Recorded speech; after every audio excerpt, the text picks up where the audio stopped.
Welcome to the Nomad Network, your first stop for complete and comprehensive Chicago Bears football coverage. Dive deep into analyses, updates, and all things Bears. Subscribe to our YouTube channel today and never miss a beat. Thank you in advance for your support. We promise to bring you the best because together we're unstoppable. Go Bears!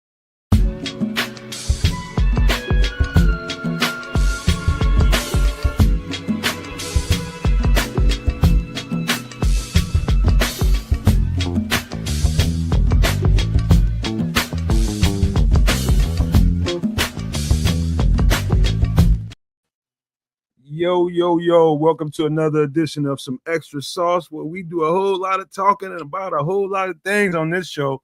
But more importantly, we talk about them Bears and we get heavy into it, the details, all the questions and answers are going to be had tonight on this show. We're going to get to some, off the grid kind of topics. I can say that a little bit without, let's just say that. We're going to get to some off scheduled topics a little bit later on. But first, we're going to give everybody what they came here for. As far as the Bears fans go, man, we're going to give you all the Bears content we can possibly give you, detailed analysis, man, some information that I just got a hold of today. It's not anything new unless you've been somewhere hiding under a rock, but it's some stuff that we probably should talk about as far as news goes in this bye week. We're 2-2 at the bye week, midway through the week.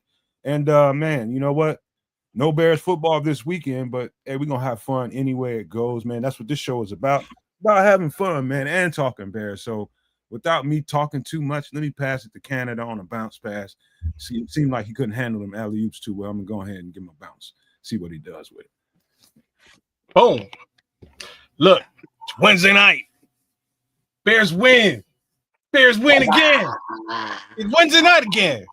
Look, it's extra sauce. Trying to get y'all a little bit hyped up for a good episode of fun. You know what I'm saying? We'll do it the way that it should be done. And let me give you guys a little bit of love. Start things out as we always do. My guy, It's Crimson, is out there in the chat. What's popping? What up, Crimson?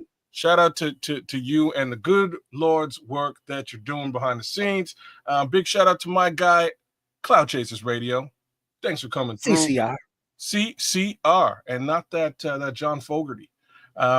Liberty's Outlook is with us, man. Big shout out to Liberty's Outlook. Thanks for coming through. Big ups to the immortal Naj. He lives forever in our hearts. Oh, and not only in our hearts, but in the chat. In the chat for sure. Yo, man. Like I said, we're coming off of a couple of good weeks. There's awesome stuff to talk about. There's been some moves. There are some questions, and then there was also my birthday. So there's all of those fun things. Triple R, how you been doing? How's the world treating you, man? It's here. I'm here. Still kicking, as they say. For now. Jay Grizz. Jay Grizz, what's happening? But kids, chat, Crimson, Nomad. But Crimson said earlier, good, better, best. Never let it rest. No, for fuck's sake. Take two, God damn it. Just repeat after me. Shit. Oh, okay. Good, better, best. Good, better, best. Never let it rest. Never let it rest.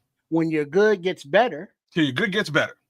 And your better gets best. And your better gets best. That's what I'm talking about, baby. Let's go. Because this team is like got me hyped up. We're going into a bye week feeling good. FGB, those bastards ties, so same diff, whatever, FGB. So it's like, yeah, we're ready for some extra sauce, and tell all your friends and to come on, get a little taste, tasty poo, stick your tongue in. Oh Lord. See what nodes, what buds we tickle. It'd be spicy. Because Kez, he's an asshole. He be spicy the motherfucker, especially when him and Nomad get into it. Spicy. But it be sweet, like your boy. Because me, look at me. Like, what I'm saying? I got the HD camera going and shit. Look at me. And then like maybe you've seen some of the work over at Sports Chicago Style. That's the content. Good, better, best is in effect over there because I want to take a moment here and pat myself on the back for sticking with like the technical aspects of creating content and editing. And it's like, oh shit, this shit looks nice. And then I go back, to like one of the first videos on the channel, and I was like, oh, this shit was rough than motherfucker. But it was like, good, better, best, keep working at it. It's like, don't make that mistake again, improve here, upgrade here, don't make that mistake again, you know what I mean? And now it's coming along, and it's like, yeah, look at me, you go, boy. Yeah. So it's like, yeah, I'm feeling the whole motivation thing. I'm feeling good. The aura is in the air from the Ben Johnson regime and this team putting it together, enough to win. And so yeah, we're going into the bye week. There's news, there's position changes, there's all kind of stuff going on. But yeah, that's how I'm feeling. Let's go Bears. All right. Let's get human for a minute before we get all the way into these Chicago Bears. Let me tell you a little bit. This been going on with me. Of course, I told you all. Just trying to help moms rehab this house, get our property in shape. I just finished, for the most part, the whole job of hacking out the wild kingdom around the house. All that foliage and trees and stuff that have been growing up. We have really, really just fertile soil around here, man. You leave a property uninhabited for a long enough time, man, it looks like a jungle, to be honest with you. So it was a hell of a job. It took me well over a week to kind of finish that, and I still need to do some work over there.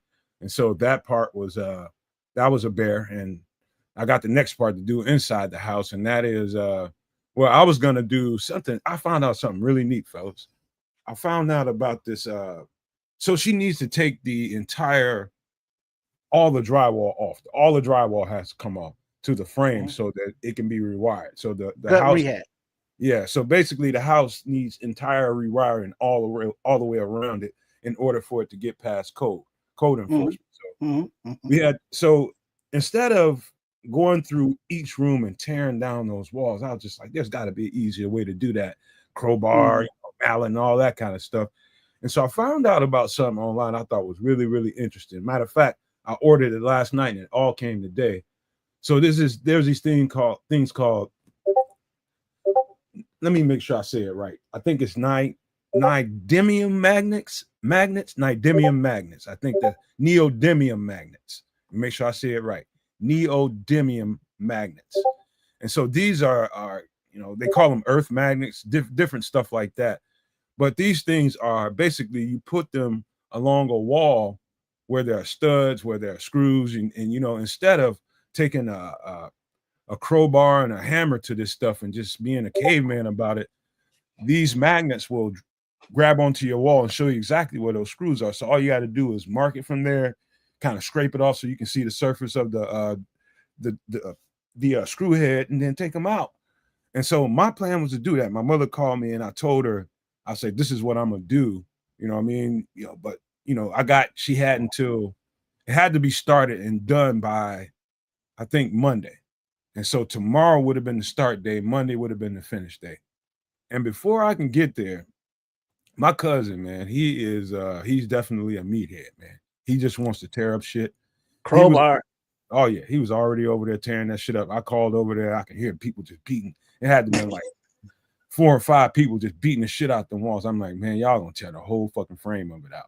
Anyway, long story short, I bought those magnets for nothing. They already done tore that shit up or start tearing it up. So it's just a waste of time now. And I was, I learned something today. You always, if you look, there's always a smarter way to do something. There's an old saying, work smarter, not harder. You know what I mean? So that's a lesson learned. And for him, but here's the thing, though, Nomad, lesson learned that way. But now you got some magnets that you can put in your toolbox or in your basement down there whenever you need. You got that. Yeah, you got that. I'm pissed off because people my cousin, he just likes to just tear up. He likes to destroy. He's one of those people that, he's a tool. He likes to just beat shit. And they're like, dude, you got to think about stuff. He's the type of motherfucker that'll light a cigarette or a cigar up right in front of a leaking gas can. Okay, well then if he blow his ass up, that's on him. But I'm looking at it from the aspect of, you came up. You know what I mean? You got some, I mean, them magnets. You know what I mean? So you good. You know what I'm saying? When you use them, you be like, my dumbass cousin made me get these. Thank you, dumbass cousin. Hey, you know what? Taking down drywall and replacing it will never be the same for me no more. Just because I'm looking in the chat right now. Rocket Dream says he's a journeyman carpenter. And some of these people, I guess, already knew about this. This is new to me, man. I'm not a carpenter whatsoever. I can barely even fix plumbing in a sink. I just learned how to do that a couple years ago. Barely even. That's not. You shouldn't be just fucking with that. There's certain things that you know what I mean. Certain things I won't go messing with. Yeah, you got to mess with some shit. If you got a home, man, you plumbing. I'm like, I'm like, I'm a different cat, bro. man. It's not electricity. Yeah. It's not a question of killing myself. It's a question of like, I'm not a plumber. You know what I mean? There's have some dudes that do that. That's what handle that. I will pay the money. I'll bring the plumber in. Drywall, like what you're talking about. I can do that myself. I've also got one of my closer friends runs a drywall installation company. So real talk, he'll just come and do it for free. So I'm good in that respect. Yeah. And I also, my other close friend is a journeyman carpenter. So like both of those situations I have kind of covered off. Worst come to worst, I bring them over, feed them curry chicken and a couple of beers, and we're good to go. But plumbing, yeah, man, no, I will call in a professional for sure. Electricity as well. Yeah, because I gotta go with that because today, another hand patting on myself on the back. I put up a TV mount and hung it on the wall, did all that shit. Good. I'm good to go. But plumbing, it's like righty tighty, lefty loosey, but plumbing is backwards, and then all the pipes are like under there, and you got to reach around, and then it's all nasty because that's where all the poopy goes, and all the pee is down up in there, and the grease. Hire that dude that be showing his butt crack up in there. No, I'd much rather stare at a butt crack. Let me tell you something. Sometimes necessity brings out something in you, and I think it was Jay Grizz. He says nowadays. He says you can find out how to do anything yourself on the internet or via watching. Yeah. I'm not saying that it can't be done, but it's like don't want to. Okay. This is what I'm trying to tell you. During COVID, where the necessity came about for I had a 70-something-year-old lady that had conditions that we couldn't have people traipsing in and out of here. We had a plumbing issue, and somebody had to do it. And that's where YouTube came in handy. So thank you, Jay Grizz, for that comment. And I had to learn right there on the fly, man. I had to learn some stuff. So it was easy. Man, plumbing is simple, pimple. I mean, it's not hard. No, just granted, stipulated. It's not hard. It's just nasty. Yeah, you're right. Tell me it wasn't nasty. That wax ring, yeah, it's absolutely nasty. Yeah, I ain't feeling that. It's absolutely nasty, but one of these days you may have that right there, right? Ding, ding, ding, ding, ding, ding, ding, right there. Do it. If you got to do it, you got to do it. Whatever. But if I ain't got to do it, I ain't do it. I ain't got to do it. And then the electricity part, I understand. Turn the power off. Always some shit where you see something happen, dude flying across the room. I don't want to be that dude, so I don't be messing with no electricity either. Oh, they got people that do that called electricians. As a matter of fact, that's another part of that story I was going to tell y'all was I was over there and my cousin, the one that's over there tearing up all the walls and shit, he told me, he said, man, I went down there and I was getting ready to, she went and had the electricity turned on, so-called, but he went down there and went to hit the, I guess the main power switch, and all he heard was buzzing, like a loud buzz. And I was like, hey, see, I said, don't take your ass back down there no more. Don't fuck with it at all. Don't touch it. He said, why? He's like, dog, it's probably, I told him, it's probably not a ground. It's probably not a ground down there out here anywhere. And I think that's exactly what it was. Cause I called down the whole house. The guy that I, count on to do any kind of electric work around here. He's a guy that does code enforcement around the city. And that's what he did for a living, to make sure everybody's electricity was up to code. He does that shit. And I called him up as soon as I heard that, like immediately, as soon as he told me that, I got up and went and called him. I said, I need y'all here ASAP, bro. I need y'all here ASAP so it's safe to go in this house and do work. So he's out. He came out yesterday. got it to the point where they can work and do stuff, and still there needs to be some work done. He's going to rewire everything, but not having a ground, you might die fooling around. Yeah, you might die and burn down the whole house. Mm-hmm. Yeah, professionals, it's are professionals for a reason. And that's all I'm saying. There's certain things, I'm not a mechanic. I'm not a plumber. I'm not a friggin', you know what I mean? I'm not an electrician. These are just 3 things. Straight up lover. He is what he is. Brother, I sell stuff and make money doing it. That's what I do. Slang meat. Have you ever seen those dancing bear videos? That's Cass. Wow. That's my part-time job though. You know what I mean? It's what I do. Just a little something on the side. What I do in the off season. But I mean, that's it. Them 3, I will pay a guy. I'll pay a guy, man. I will pay you. I'm mostly that guy, kids, unless I have to learn something I think it's important. Once you have a piece of property of your own, you'll see the value in learning how to do as much as you can, because one of these days you might not have the disposable income to have a guy come out in the middle of the winter to change out your goddamn furniture. You know what I mean? Just if you got it like that, you got it like that. But if you don't, you need to learn some basic things about owning a home, man. And sometimes there's a maintenance component to that. Yeah, no, I mean, I've lived in this capacity for long enough. Under normal pretenses, I can do a lot of work, but there's also the fact that I can also fuck shit up. Like there's a potential for that might happen, and I'd like to be able to blame somebody at the end of the day, and also have warranted work, right? Well, you see, Kez is this dude nomad. Kez a higher professional than stand there with a cup of coffee and a joint and watch him do his thing. And learn. You're like that too. That's the other angle. And that's what I do with my homies, like with the drywall situation, with the carpentry situation. That's exactly what I do. I will sit there with both of those items and learn. How did you do this, Dre? Dre, what do you got going on, Dre? Shane, how did you? What are you doing with the drywall?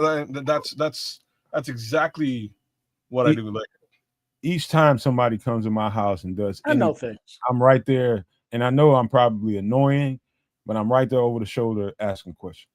Like, hey, what's that? How you do this? How you do that? Yeah, man, that's just being curious. That's just being curious, wanting to learn. I'm not one of them people that'll just sit there, hey, go down there and take out all my piping and replace it for me and not go down. I'm just not the type, man. I'm going to learn something. That's just how I am. Anyway, I passed that conversation. What else happened for me this week was my nephew, one of my other nephews, man. My number in high school, my high school number is famous, and my college number, man. Y'all don't know that, but it is. And everybody wants that number too. Everybody wants that number too. It's like sacred. It's like sacred. And so I didn't know this because I didn't go to the game last Friday. But obviously, I don't even know if it's gonna make it. It might make it to he got mossed, but my nephew mossed the motherfucker in the game they just won over the weekend. Who's he playing? You playing? He's a DB? Nah, he's a DB and a receiver, just like me. Okay. All right. Yeah, he mossed the motherfucker, man. That shit's all over the internet. And he's cold, man. He's going, I can't remember where he's going to school at, but I think he underplayed himself. And I told him too. I was like, dog, you should have waited. Should have waited till your season was over. You never do that. His mama talked him into that. Signed for him, during his junior year. At the end of his junior year, he signed a scholarship. I was just like, dog. And she was just trying to get me not to talk him out of it. And I had to follow what mama said and just follow her wishes. But I wanted to tell him, dog, fucking renege that shit. Renege, dog. Go. You can go anywhere you want to go. You don't have to go here. But it's not always that's the business nowadays. There ain't no love. There ain't no love in these hoes. You know what I mean? Because this coach is leaving, this players leaving. It's players signing multi-million NIL deals, getting better money from other schools and leaving. You know what I mean? So there is no loyalty anymore. Is he going to be there for 4 years and, build that team camaraderie? Or is it like, hey, if he's good enough, he get his beak wet in that NIL market? I mean, that's what it is today, isn't it? Yeah, he's gonna get something. I don't know what, but I think he underbid himself, and I was trying to explain that to his mom. And moms are always about my son's getting an education. This is the best place. That's a good mom. That's a good mom for you. Yeah, true. She doesn't see the value in what college athletics, what they are today versus when I was going to school. I just missed that. Because I know that Tyreek Stevenson right now, Tyreek Hill, he I was like, what he clapping about, all happy when his leg is turned, way legs ain't supposed to be turning. And it's like, oh yeah, 70 or whatever, 100 million guaranteed. You know what I'm saying? So that hit different. You know what I mean? So that's not quite same as, well, I got my degree. He can go back and get his degree if he would like. Would you say that? He was surprisingly pleased. I know. On a cart, getting carted off getting the fuck out of there, and that's what he's happy about. He was clapping, joking it up with the homie in the cart with him, smiling. I was like, you do not look like you're in excruciating pain, and your knee flipped backwards. I've never seen that reaction to somebody getting carted off. He's done in Miami. He's laughing. That's really what I'm done. Miami, so many different ligaments were torn that's career threatening. Yeah, that's beyond done in Miami. Yeah, but career threatening don't stop that 100 million guarantee. No, that guarantees a big G. That G's a big G. So he's laughing his way to the bank on that card. Before we get too carried away and get in the football conversation, let me pass the rock to you again, Kez. And how's your life been? What you been up to? Anything you want to talk about? Nothing real super special, but you did kind of remind me. I also have a wide receiver, like a wide receiver nephew out there somewhere too, who's mossing fools. So as he gets a little bit further on, I'll point y'all at him as well. It's kind of surprising. But I do have there's another little athlete popping up here in Ontario. My second cousin, fresh from Jamaica, man. He came down, and his kid's here doing his thing, and he is kind of dangerous. It was surprising to kind of bump into another one of mine and have them on the football field doing the thing. But when he's in town, I'm gonna check him out and really get a closer look. But the highlights I've seen, he is nasty. So that I'll share with you. Outside of that, man, just a good time with the folks. Had some good booze, good food, good times. Oh, I guess there is one thing that I do want to share with you guys, actually. All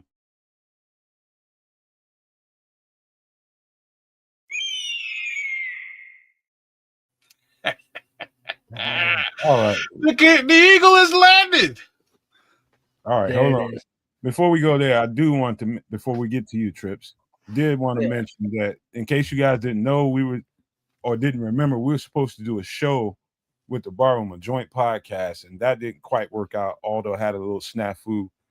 And we ended up doing a show on the Barroom for about 3 hours yesterday. Go to that channel and find out what show that was. We did that yesterday at about 8 p.m. Central for about 3 hours. Cool ass podcast with a bunch of dudes that were real cool.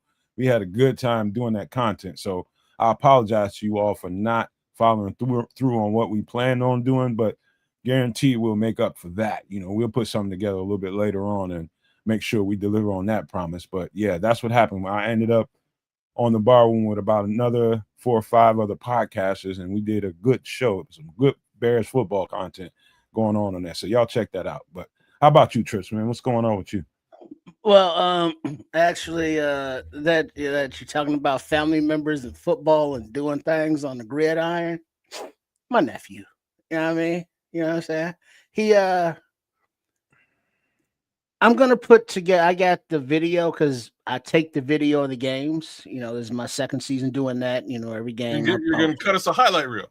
I'm gonna cut a highlight reel because something else happened this past week that I don't think I've ever seen on the gridiron. But I can tell where my nephew is because he has a little guardian cap on out there. So he sticks out and he looks like a little shark moving amongst the players out there. And it got to the point in this game that he was so physical with the opposing right tackle and the opposing left defensive end, because he plays right tackle on offense and right defensive end on Iron defense. Man, he's flipping it both ways as Yeah, well. yeah, you know what I'm saying? That's how he put it down. So he's getting out there, he's firing out, I got him firing into the chest, like, yeah, you punish him, they put their hands on you, chop, you physical. By the second quarter, everybody ran from him on the opposing team. I promise you, I put this on everything. The players ran away from him as he was the going. Plays were going in the opposite direction specifically from him. No. When the play was even coming like to his side, which really didn't happen, but they would split, because they didn't want they just want nothing to do with him. They want nothing to do with him, nothing. And there was this one like that's crazy, man. There was this one play in particular. I swear to God, when I show y'all next week on some next extra sauce, he was lined up at right defensive end. The play went to the offensive right, the quarterback keeper. They do a lot of that at that age. But the off tackle quarterback keeper. My nephew went parallel line of scrimmage, untouched, from the offensive left hash all the way to the other side of the field to make the tackle, as the ball carrier got to the line of scrimmage where he was running parallel to. Not one of the blockers attempted to get in his way.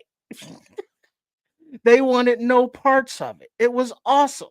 I was like, look at this. How big of a kid is he?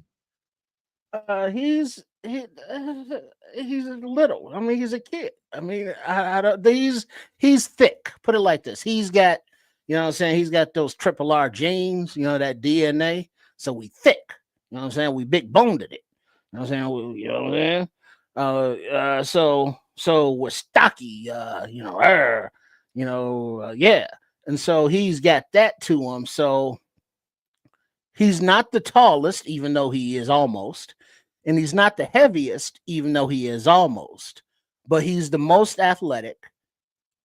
His dad, my brother, they go to, I've been telling you about all the camps and stuff that they go to, all the enrichment programs and things, so he takes to coaching. He's very coachable. He's a very quiet leader. He's a leader by example kind of guy, but he makes plays all the time, and it's just awesome. And so, yeah, I'm gonna put together a supercut, and y'all gonna see this, and it's like, yeah, triple R, he's exaggerating. It's like, no, players were running away from him. I believe every word of this, and I want to see it. Shout out to Ron Winarski for renewing his membership. Been a No Maniac or Super No Maniac for a month. Ron Winarski let me know exactly what it is. But shout out to you, and thank you for your contribution, man. We love it and love you, bro. Big ups to Ron. But yeah, no, I like you saying, everything you're saying is basically what I experienced with my son running around out there. He didn't play right tackle, he played tight end. So he did Iron Man the same way. And defenses, the difference was defenses were literally schemed away from him. They were like, okay, we can't rush to his side at all. We can't do that. So we'll just go the other direction and hope to God we get somewhere over there. But just like you're saying, my son now goes back and he'll catch you on the other end. Either way, it's a problem. Mm-hmm. But yeah, I'm not taking any of that footage, man. I'm the worst thing with things to know about me. I'm outside of like this show, being a podcaster, I'm the worst with a camera. I'm never on camera. Tripod like everybody else, man. Filming. Man, I'm not about that. I'm not that guy. I never have been. It's so funny because like even today when I see pictures of myself from back in the day, I'm like, yo, like, where did that even come from? Who took that picture? The answer is it's not me. That's the answer. It wasn't me. I didn't take the picture. I just seen a picture of myself on stage this week. My homeboy posted it. And I'm like, damn, like where did this even come from? When was this taken? And again, I'm the worst. I never take pictures, man. You know what, man? I'm not that guy either. But the more mature I get, the more I realize that sometimes documenting things as far as it goes, as far as video and all that kind of stuff, audio even as well, is good for. You got to think about the future when people might want to know who the fuck Kez was. Who somebody might want to know who the fuck Triple R was. You know, what kind of person was he? Hearing all these stories. I have several family members that are highly spoken of that are my predecessors, man. I don't no understanding of what kind of people they are, because there's really nothing to document or nothing I can refer to, you know. So it's just like, I think there's some value in documenting, if not for yourself, but for a family and future, you know, relatives down the line. You know, because for many generations, the only thing that the elders have left behind is that still portrait, you know, on the mantle where they're posing, you know, very stiff with the family or however. And it's like, that's it. Oh yeah, but before we move on, one more play that's funny. Kids mentioned running away from him. They're running away from him, right? But they still double teamed him on the backside. So the quarterback is running to the offense's left. He's lined up at the left defensive end, so he's chasing the play down. And they're double teaming him on the backside because he kept making the play from the backside. And it was like, well, we got to adjust to this kid. Yeah. And so they had to end game adjust. And yeah. All right, go ahead. It's always a kid on that field that gets it a little bit more and is more intense than the other kids. Always a kid like that. You know, luckily for me, I was that kid. I always was that kid that took it way more serious than most of the other kids, man. And you could definitely see me at every age level standing out, you know, and I'm not trying to tap Nomad on the back. I'm just talking about who you are when you're on that field, when you're in that battle. What kind of, you know, does something trigger in you? Because it did in me. It definitely triggered something in me. It was like, I got about 60 minutes worth of a freebie. It's what I got. I get to go knock people around and don't nobody take me to jail for it. That's basically the way I looked at it, especially when I was early in my, you know, football days. I just wanted to cruise around and knock the piss out of people, you know. But as I learned the skill set and all that kind of stuff, the game became a little different. But you love to hear stories like that, what Triple R is talking about. He just cruising for a bruising out there and giving them. I love it. It also sounds like he's got. I bet you he has a high, because your brother. I bet you he has a high football IQ as a young man. It's funny when I started to clue into my son's football IQ. He schooled me on some stuff, and I was like, wow, like how did you're 10? You know what I mean? I actually was like 9 years old at the time. But we're playing Madden. I'm playing Madden against him, and he plays as the middle linebacker. And I'm like, oh, okay, you playing middle linebacker. All right, I get it. Why? I play as either a DT or an end, because I want to sack the quarterback and then switch, and then I can handle, you know, that DB thing. He's like, nah, man, I'm watching as a middle linebacker, I can watch the running back. So you can't run, and if you pass to either the linebacker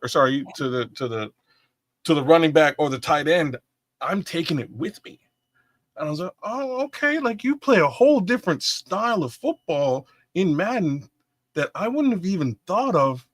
This is really cool. And like now I'm seeing his football IQ, and he starts to explain. Wait, say that again. He plays linebacker. Why? Say that again. So he can follow the tight end and the running back, right? So he can zero in on the running back. If it's a run play, he's coming down, he's screaming down, he's stopping the run. If it's a pass to the tight end, and to be like, y'all know in Madden, the tight end's kind of a cheat code. You know what I mean? You hit that tight end in the seam, and it's a thing. he's getting an interception. He's just moving the linebacker right into that seam. Boom, pick six. The kid's nasty with it. And it was just, he was like, I play it like I would play the middle linebacker position on the field, Dad. And I'm like, oh, okay. You know what I mean? Like I didn't really think you got football like that at this age. And he's 9. Like, well, yeah, my nephew is 9, 10, one of those. But he just now is getting into the whole Madden thing. And so learning that strategy. But where he has really excelled has been on the field and the actual moves, because he knows pass rush moves. Oh, wow. Like 5, 6 different moves. He knows how to split double teams. On offense, he knows how to kick step and block. He knows down blocks. He knows drive blocks. He knows all these different blocks for both positions. And he's becoming more reactionary and not thinking about it, because he in the football off season he does basketball, and one of the drills, like my brother and I, we before a game, we both get a pad, and it was like, we'll double team you split the double team. And then he was like, wait, which one is that? And so he would turn sideways, and it's like, box me out, post me up.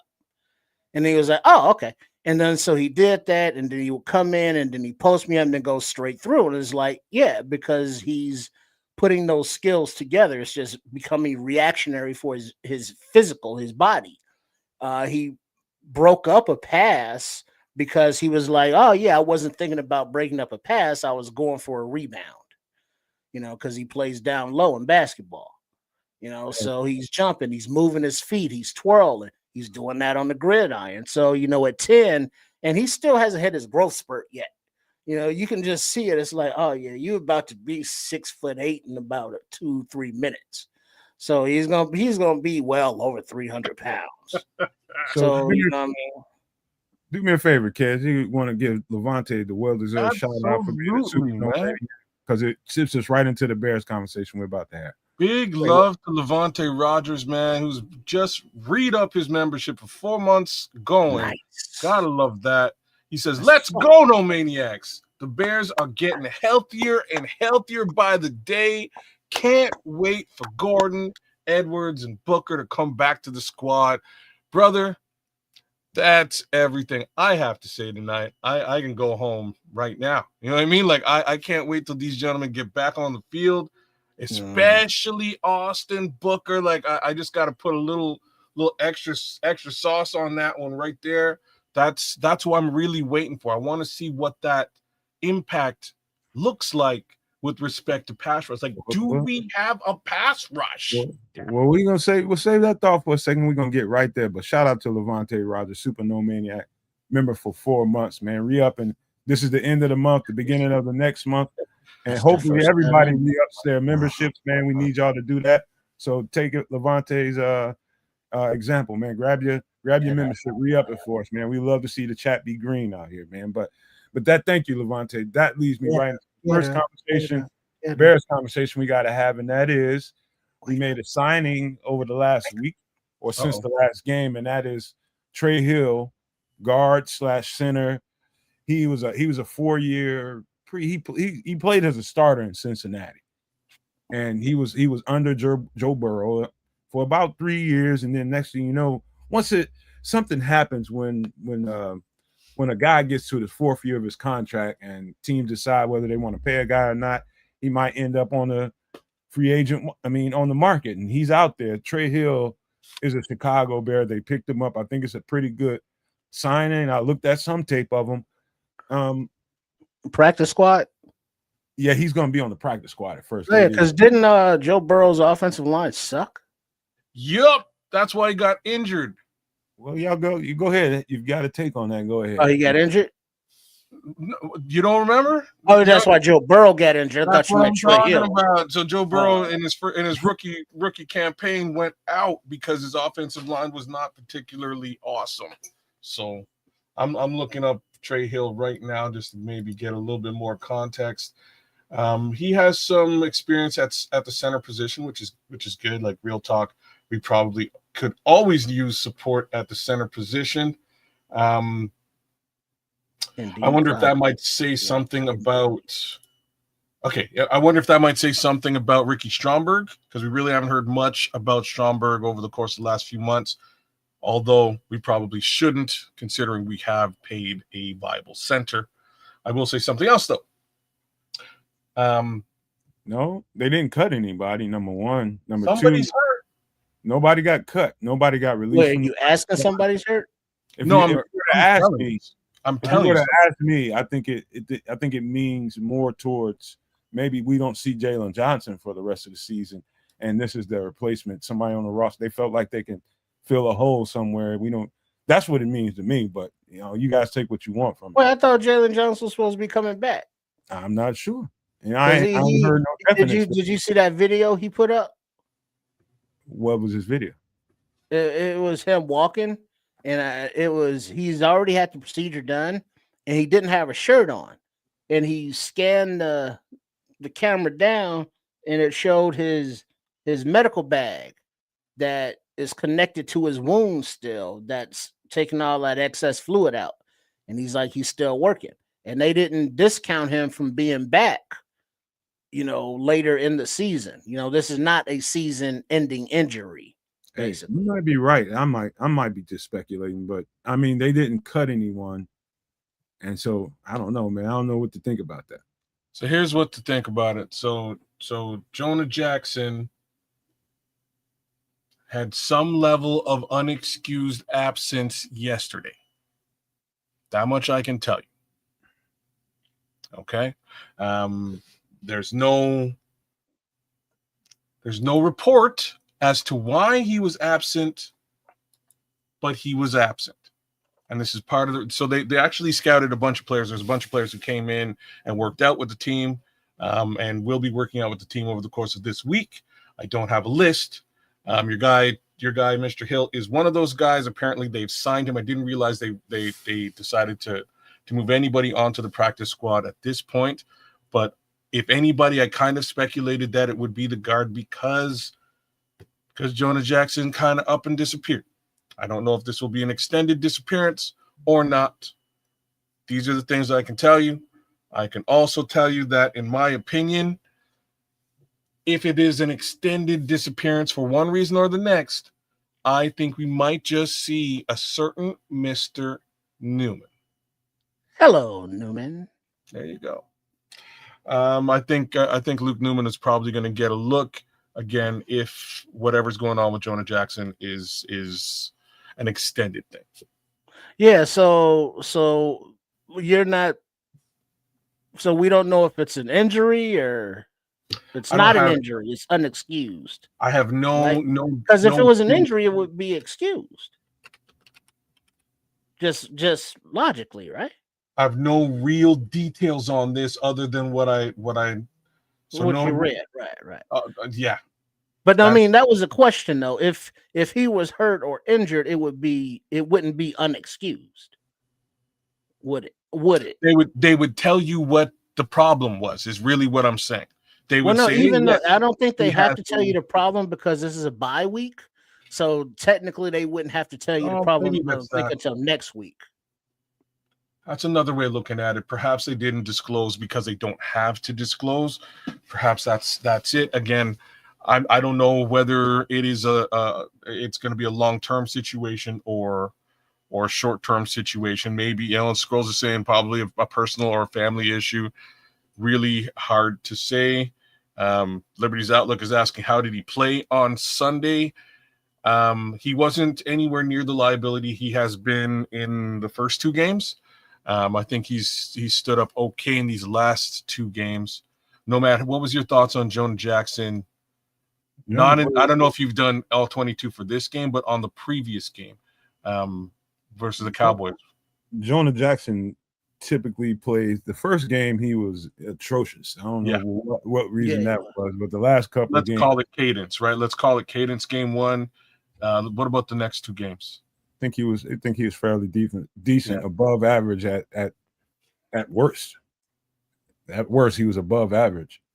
You didn't see Jonah Jackson being the reason why everything was leaking. There might have been a couple of times I saw against the Raiders, where there was miscommunication between him and whoever was on the right side, namely Theo Benedict. Some couple of plays come to my head right now, like on stunts and stuff, making sure that you passing off.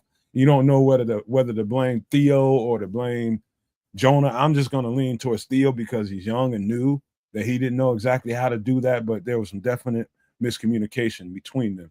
That's probably the worst thing that I saw as far as Jonah Jackson went. Okay. Well, but now that who is that? I just saw something in the chat there. Oh yeah, Red Baron. He said, "How about Darnell right to right guard, then leave Ozzy at right tackle, leave Theo out there at left tackle, and then still have Newman in the chamber ready, coming up behind Tooman." No Diddy. Okay. You could do that, or there's the possibility that you leave Darnell Wright at right, you leave Canadian Eagle at left tackle, you leave Ozzy at swing tackle, and then you put Newman in at right guard. You know what I mean? So that's my thoughts on it. But I'm gonna give D Rocket Dream Burns a little bit of credence here. He says, "You reaching him good bye week. He going out to chill with the fam." So I can't even argue with that as a sentiment. Probably what's going on. He might not. You know what I mean? I can't argue with it. I can't. Yeah. We're gonna get to the whole tackle conversation, man, because there's plenty to talk about there. So the next thing I wanted to get to was the fact that we probably going to get TJ back. We're going to get Kyler back. Probably, what's his name? Austin Booker. Let me make sure I'm not missing anybody. TJ, Kyler, Austin Booker. Those are the notables that probably going to be coming back post bye week. That's going to be. What about Grady Jarrett? Grady Jarrett, no word on it. I don't even know why. Be back though. I would expect they did that. I think he probably could have went this week. I think they strategically did that to make sure they give him a little bit of extra time, get a full 3 weeks off, kind of, because I don't think he practiced really all week at all, not much of anything. So yeah, when you get older, the whole body don't heal as fast as it used to. Basically, doing veteran shit for him, doing the right thing, having for the stretch. Call that load balancing, and I don't even argue with it. Let the veterans sit for a little while, get back to up to snuff, and then release the hounds. If it takes again a bye weekend and a bit to get there, fantastic. I just can't wait to see this defense in more or less full in full effect, as they would say. Well, wait a minute. Levante has a point here. He says, "No, you paid Jackson too much for him to sit." Yeah, what do we do like that? Those hypothetical situations that we just ran over regarding Jonah Jackson, what happens to him? You bench or trade or cut? Okay, so let's in your mind, what do you do? Let's not go too far. I don't know, right. So I saw the dreaded name in the chat earlier on. Who said it? I'm not going to say the name, but I'm just going to say who said it. Who said it? Damn it. I don't see it. Anyways, somebody said the dreaded name. I don't think it's a who situation right now. You know what I mean? Thank you. I don't even want to go down that particular path. I'm just going to say that right now I'm under the impression one of two things is going on. Either he may be injured, or he is doing what D Rocket Dream Burns said. He's just chilling. He just wants to go kick it with the fam, and maybe took a day himself to go and do that, and they don't have to disclose it. So that's where my head is on all this. I also simply feel dollar for dollar, regardless, my boy, they just next man up, man. I actually have a lot of faith in Luke Newman. Luke Newman looked great, like Tony the Tiger, great in the preseason. He's great. That's what I'm talking about. He looked fantastic out there, no problems, cool as a cucumber, and I think we would see similar play. I don't think there would be a huge drop off. Is really what I'm trying to say. If Luke Newman stepped into the fold, and I wouldn't mind seeing him get that opportunity. That being said, I would prefer it be with a healthy Darnell Wright. How did we even get here? You know, Talking about Jonah Jackson. We're talking about the Chicago Bears, man. He's on the team. Yeah. It was somebody in the chat brought it up. But now I got a question for you, don't know, Matt. The way that Nick McCloud has played at nickel, when Spidey Man Gordon comes back, and the way Nashawn Wright has been off and on, do you leave Wright out there? Do you put Gordon in a nickel, or you put him on the outside and leave McCloud in? What would you do in that situation? I'll just respond to you probably the way that coaches might be thinking about it on the inside. And that is, depending on who and who's been taking reps where, is going to make that coach more confident. And coaches are very, very conservative when it comes to who's taking reps over here at right corner, who's taking reps at left corner, who's taking reps at nickel. They're going to be more confident with the guy that's taking the most reps on whatever side that is. It could be a coach on that team that's real itchy about keeping Nick McCloud in the game. So that could supersede everything. They might decide, okay, we can pull Nashawn Wright and put Nick McCloud over there at the other cornerback spot. They could, but I highly doubt it because coaches are like they're a creature. It's about comfort for them. How safe do they feel putting Nick McCloud out there, given that he hasn't had any reps in the that I know of since everything that I saw in the offseason, and Nashawn Wright has taken pretty much all of the reps out there. So I would just say Nick McCloud's probably going to the bench, and he'll just be a close backup to Kyler Gordon again. I don't think he's going out and taking Nashawn Wright's position at all. But but my question is, why not leave Nick McCloud in there, leave Tyreek Stevenson as your left cornerback, and then put Kyler Gordon as your right cornerback until Jalen Johnson comes back? That's possible. Say that again, please. I doubt it, but it's possible. I said, leave Nick McCloud as your nickel, Tyreek Stevenson as your left cornerback, and then bring Kyler Gordon once he's healthy into the game as your right cornerback. Send Nashawn Wright to the bench, until Jalen Johnson comes back, and then you move Kyler Gordon back into the nickel. See, it's so funny. So you're saying that, and D. Burns is saying Gordon, he can't play outside, leave him at the nickel. So Gordon got a bunch of snaps at the outside in his definitely in the first season, might be a little bit of the second season as well. They kind of worked him inside and outside. Initially, he got burned quite a bit. I'll put that out there as well. He got burned a little bit to start out, but so did Tariq.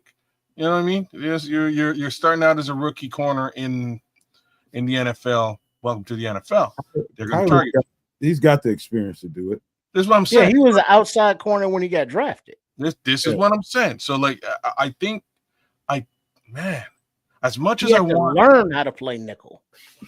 Okay, so I love this as an idea, except for one thing. What? The one part of it that I don't love is, have we seen Nick McCloud utilized on a blitz yet? Yeah. Yeah? Maybe he has, but I can't recall him getting home. Did he get home? Did he get home? No. Okay. That's the only thing I like. That the only thing that gives me a little bit of pause, because you put Kyler in that nickel position, you can do some special different things with Kyler Gordon, y'all. You can. Right, so when he's that much closer to the ball and line of scrimmage. You know what I'm saying? You can threaten him. You can use him actually on full-on blitz packages.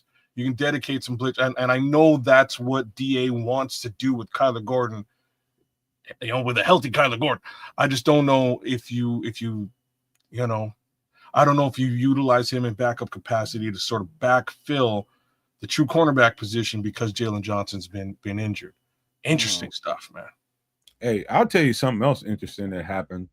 And it was just by way of, man-to-man coverage. Man coverage will dictate where you're going to be aligned at. So long story short, the interception that Tyreek Stevenson got, if you watch that play in its entirety, you'll see that he was lined up as a slot corner.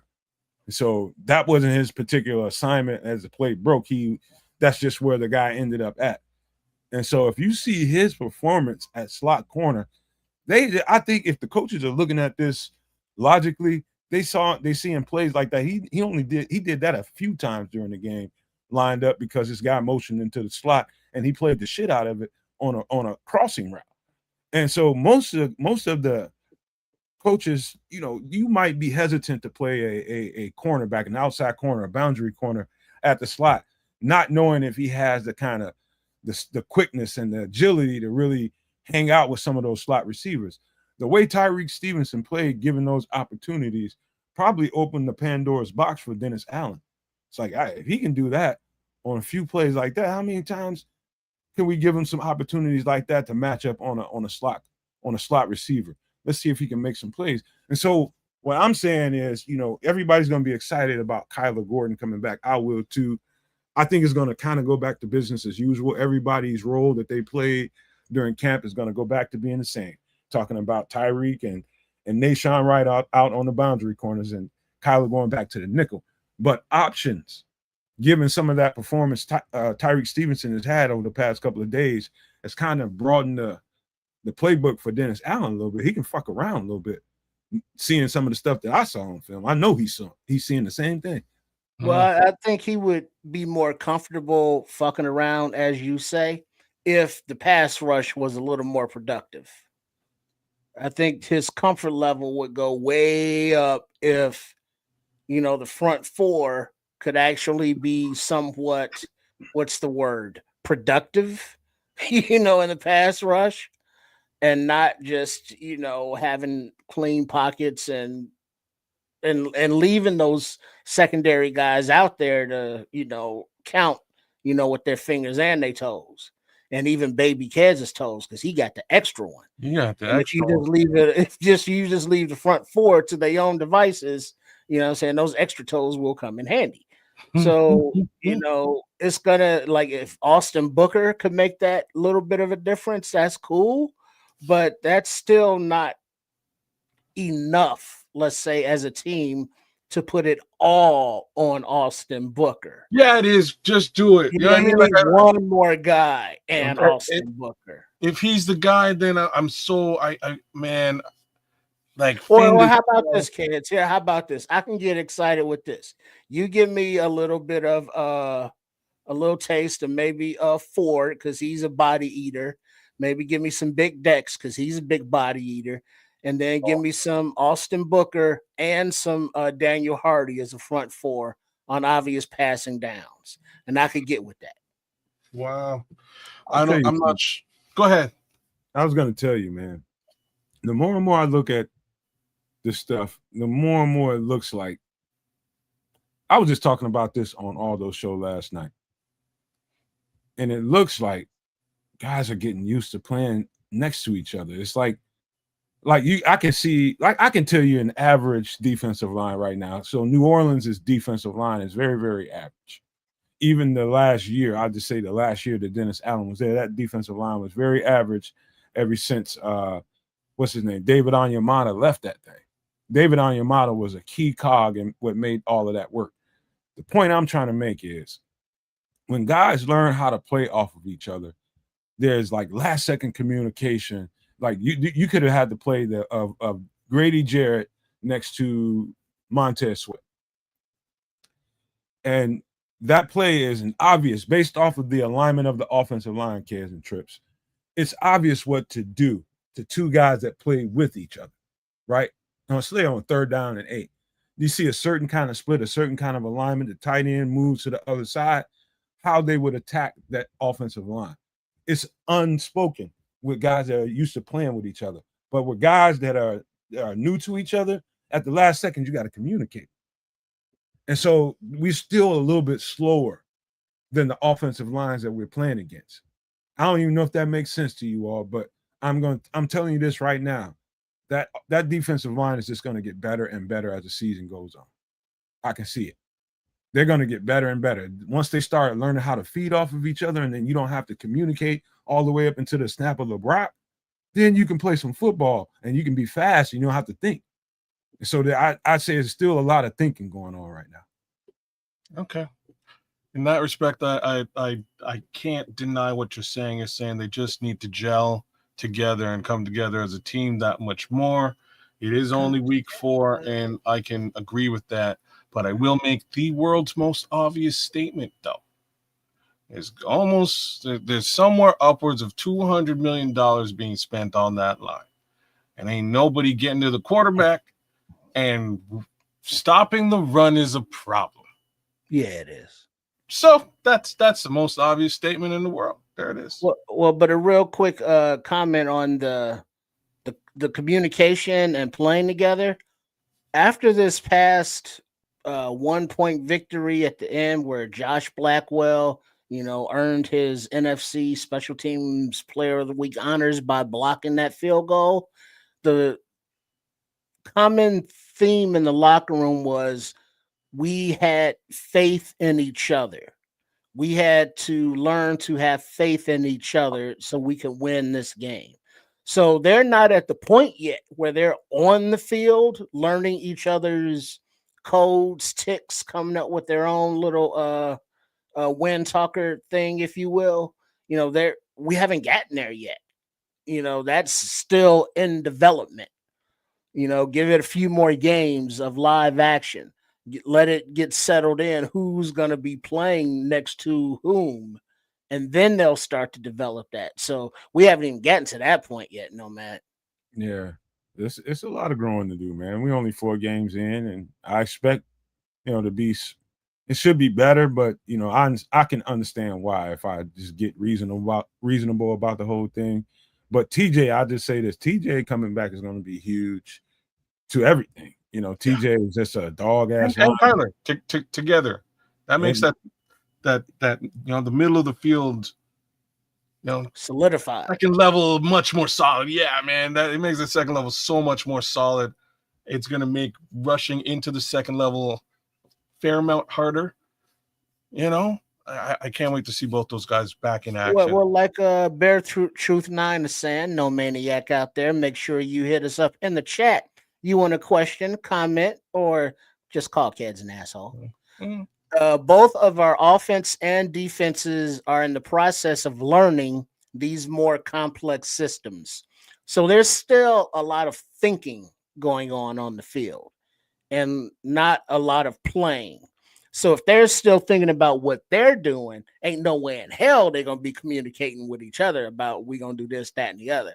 So that makes running stunts a little more challenging. You got to focus a little bit, because if you're doing a pre-snap read on the defensive line, or making adjustments, you got to know what you're looking at first, and then you got to hope that you got to know that and trust that your teammates looking at the same thing and you all communicating that. So yeah, we ain't even close there yet. Bear Truth 9, not even close. Oh, look at this. What's new, pussy cat? New pussy cat. Don Burr up in here. There he is. Hey, Don, we 500. We're coming for that ass.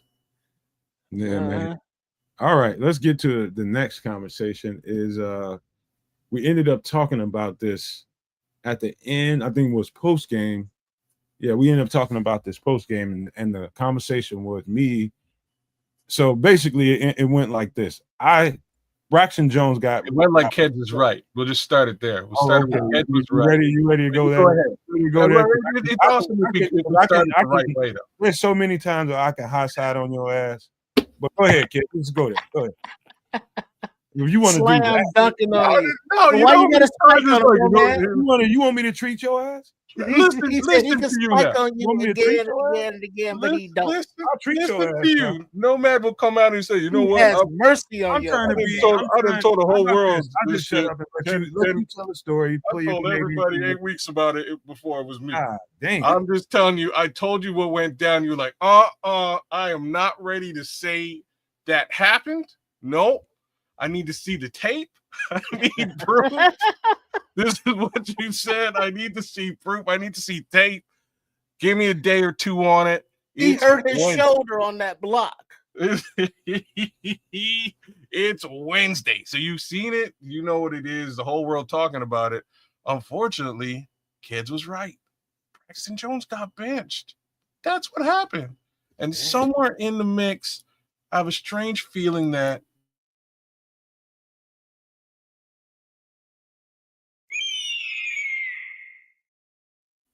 the Canadian Eagle landed. You gotta love it, y'all. You gotta love it. But I will give him those props. He looked better on the left than he did on the right. He did. But He yeah, definitely Braxton, it's like, yeah, he got like straight up Canadian Eagles like, hey, that left tackle job, yeah, that's mine now. I'm gonna take that thing. I'm gonna take that belt off your waist. You know what I mean? So that's what it looks like. I don't know what they're gonna do on the other side. Like, I don't know what they're gonna do. Well, hold on. Wait. Question though, Matt. You looked at you haven't like studied the 22? Have you seen it at all from the last game? I got the all 22 in a whole separate window right now. I see it. All right, so was the overall offensive line pass protection and run blocking better post or pre Braxton Jones? That's loaded as shit. So basically, the pass protection, I would say, was Braxton Jones for the most part. This is what you've been getting so far. I think in the run game, and I said this last night on all those shows, the run game, like, honestly, when you look at Braxton Jones on tape and you know how effective he is in the run game, and he's an elite run blocking tackle in this league. He's elite. He's really good at that. And Braxton Jones trying to get and reach out to a guy, he's not near as fast as he was, let's say, pre-injury. And to me, if there's anything to be said about Braxton Jones' play, that's what stuck out to me. It wasn't pass protection. Yeah, every tackle is going to miss an assignment or two and not look so good a time or two, but that wasn't the problem. Him reaching his blocks and opening up lanes for the running back, that was more egregious than the pass pro, which most people seem to think that's what the problem was. No, it wasn't that. He couldn't reach his blocks on time. So put Theo in there. He's getting out there. He's a little more healthy than Braxton. He was a better performer in the run game, and I think they stuck to that. That's what I think happened. Yeah, and Theo also, he bends at his waist a lot, reaching for blocks, but he makes up for it with his foot movement. But I said it all off season that Braxton Jones's detriment was his anchor. So he had to do a lot of squats, to get stronger down there for that foundation. But why couldn't he do that? Because he was rehabbing pins and his freaking ankle. He is healthy enough to play, but he's not healthy. He's not been able to recover sufficiently and get stronger and better at what he needed to in that amount of time. So he still has those same deficiencies, but he's fighting back through injury. And I give him props for it because he's a smart kid, tough kid, but his play was clearly not up to snuff. And in the second quarter, they was like, yeah, we're going to make this switch.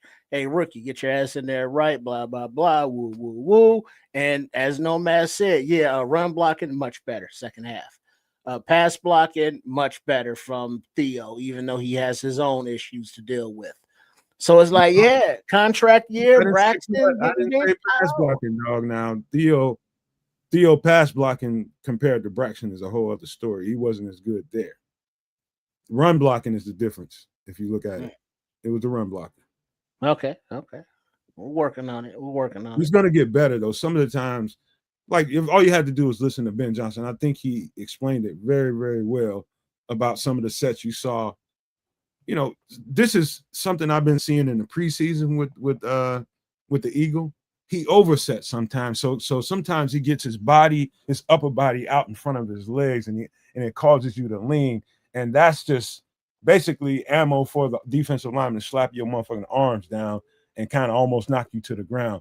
You saw that a couple of times during his sets. And if he can clean that up, you're probably going to have a better performance week after week with him. Just that little part of it, just not oversetting and leaning too much. I can show y'all better than I can tell you, but I don't have those plays pulled up. but it wasn't. I think he can be okay. I'm still worried about. I don't give a shit what nobody say. I don't think he should be the starting left tackle. But if he can outperform the better guys, so be it. Well, I'm not here to say one or the other. I'm here to say that the line looked like trash in the first half, and in the second half, it looked much more stable. I don't know if that was due to the presence of Audrey Tapio. I don't know if that was due to Theo Benedict moving to the left. Hey, don't discount Ozzie Bear like that. I'm not. Because Mad Max Crosby was giving Theo the business. The business, bro. That's why I had to bring it up. But Ozzie, it was a little different, and it wasn't like it was all because he was getting help or double teams. A lot of that Ozzie was just one-on-one with Mad Max and was like, no, Max. Stop it, Max. No more Max. Yeah. And Max was like, sorry, I'll go back to the huddle now. You know what I mean? So they opened up on that fool, man. They opened up on him, and that's gonna happen again when people see him on. Like if he ends up being the starter, they're gonna see him on the scouting report, and they're gonna open up on his ass on the left hand side too. So Theo Benedict, if he ends up being the starter, he's still gonna have to fucking prove it. I'm telling you, they're gonna come at his ass. Oh yeah. But the thing is, they were coming at Braxton either way. Like somebody's got to prove it on that left side. It's just that the left side is it's an easy target. It's an easy problem. The question is Theo Benedict the fix to that problem? I'm gonna sit here and say that for all intents and purposes, as Canadian as I am, and as much as I'm pulling for the kid, I don't know. I'm not sure if he is the fix to that problem. But one thing's for sure, Braxton in the position is also a problem. So might as well throw the kitchen sink at it. And kudos to the coaching staff for being like, changes need to be made. We're gonna make them. And so let's keep it moving, because if the best is gonna play, then we gotta leave it to them, because we see what we see and we saw what we saw, and it wasn't good enough from out there. So going forward, this is looks like what we're gonna be rocking with. What happens to swing tackle position, what happens before the trading deadline, who knows? Because there are a plethora of teams around the league who would gladly get a left tackle today and pay you for it on Tuesday. Well, let me get to the next part of the conversation. You got it. Let's go. That is so what I heard from the locker room is Theo, I think it might have been Clocker Sports or somewhere. Shout out to Clocker Sports for that interview inside the locker room. And don't take his words as verbatim as to where he might or might not play. So they asked him, what is your expectation this week? He said that I'm working on being, I'm taking reps on both sides, is what he said for the most part. And so he was still vague about whether or not he's going to. We're talking about? Talking about the Eagle. Okay. So talking about the Eagle. So anyway, I'm gonna get to what I said last night and what I've been saying for a long time, and probably gonna irritate a couple people in the chat. But here we go. I'll tell you the truth and what I think about it, and that's it. And so I think the Bears made a huge mistake not making sure that Darnell Wright got some left tackle reps in preseason, in the offseason. And I think, if there's an opportunity, if Darnell Wright can play, I don't think he's practiced this week at all. And so if he can play and he can go and he can take some reps, I think they are cheating themselves as a team and as a unit, not giving him some reps on the left side. I think they're cheating. I can't believe that. I believe it was on the Twitter that Berlissimo, shout out Berlissimo, put up a post about this very topic. And my response was basically, I cannot believe that this offensive line, Coach Richard, Ben Johnson, and Ryan Poles, everybody in Hallis Hall, did not say, hey, what about Darnell Wright at left tackle? Anybody think that might be an idea? Eureka! Maybe anybody, let's say, hey, Darnell, put your ass over down the left side. Run a few reps. How does that look? Anybody get some of that on film? I mean, what is it? Why I don't understand why he's so locked into that right tackle spot. Why not at least give the kid, hey, give I him do. a practice at left tackle and see how he looks? You want to Why know the is that why? so bad? What? Please, You're kids, asking why. enlighten kids, please. You're teasing someone left money. Money talks, bullshit.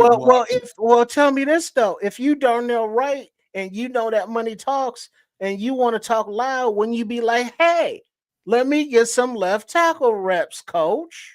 Yeah, and then the coach says, "Okay, well, we're gonna give him some left tackle reps. Let me go talk to the Big Daddy Paul, see what's cracking. Because I just came in here the other day, see what he thinks about.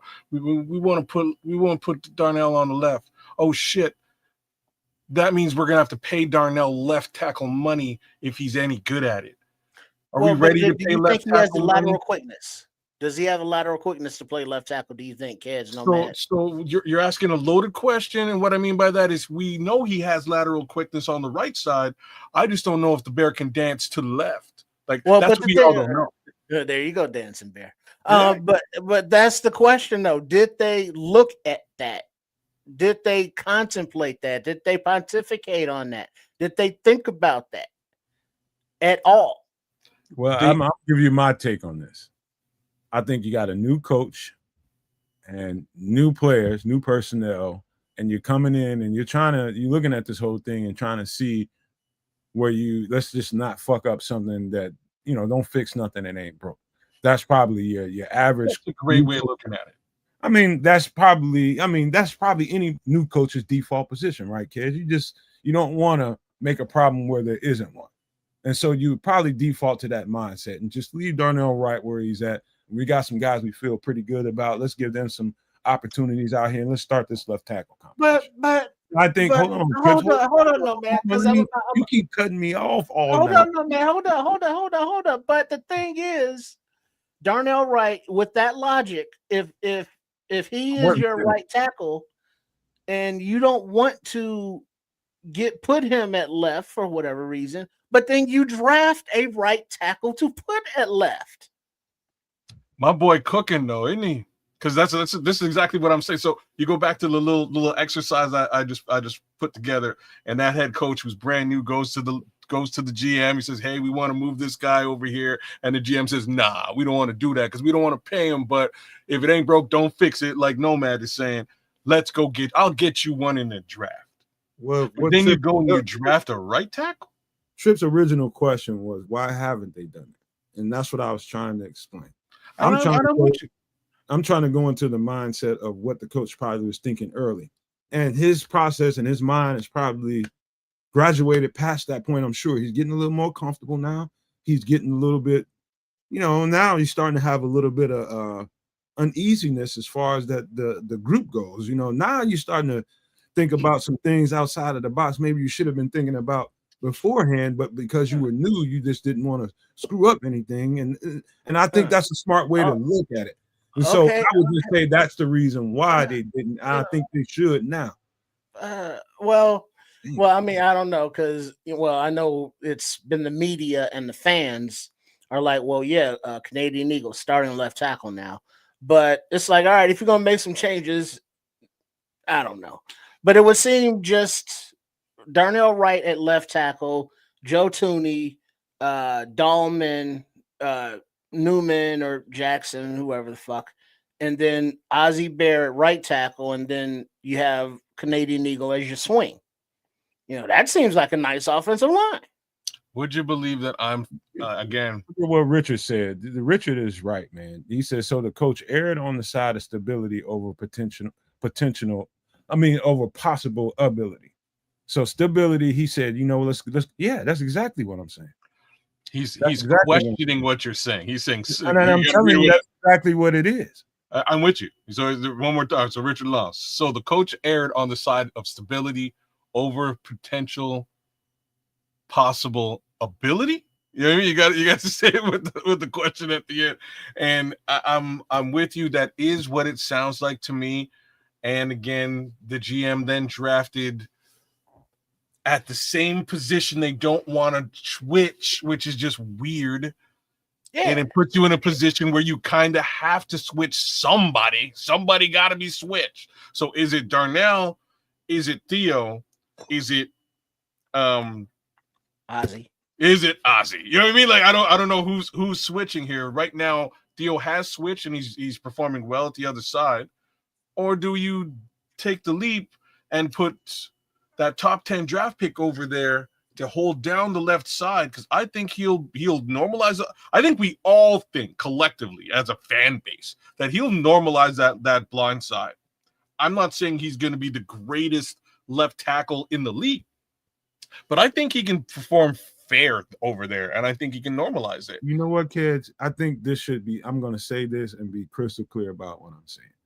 If there has to be movement at your tackle position, and so you're unsure about at least one spot, right?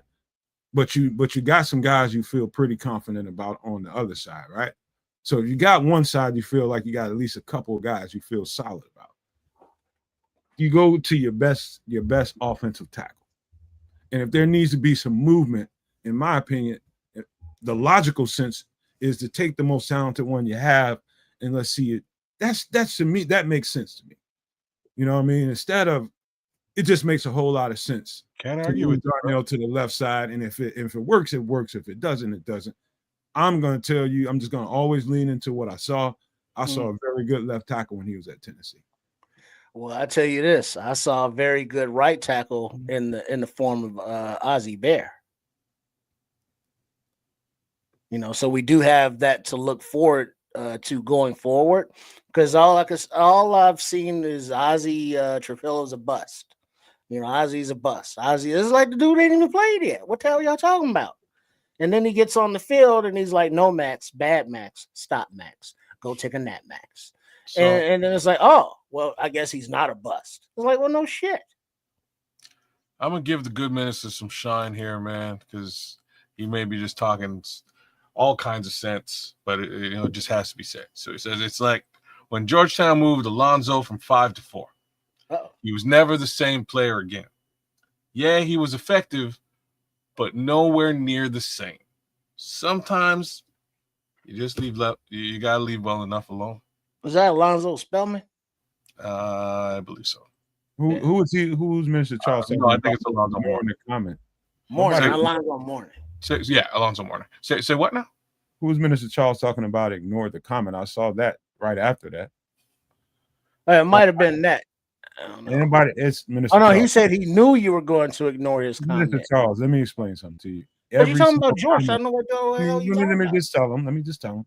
Every single comment doesn't get posted. I'm just, doing the show and trying to monitor the chat at the same time. It ain't personal, bro. Well, I didn't ignore it. I put it up on blast. So there's that. In any event, yes, sometimes you just gotta leave well enough alone. I don't know what the real answer is here. Yeah, don't know. But I think here's the best way for me to put it. And I think Nomad kind of put it here as well. I'm kind of surprised that at this point, especially after drafting at the same position, they didn't at least kick the tires on this. This is like one of those for sure. Hey, you know what? Yeah, I'll try that free hot dog. You know what I mean? Like, let me try it. Let me try it out. It's not going to kill me. It's not going to kill you. We hope, because they can.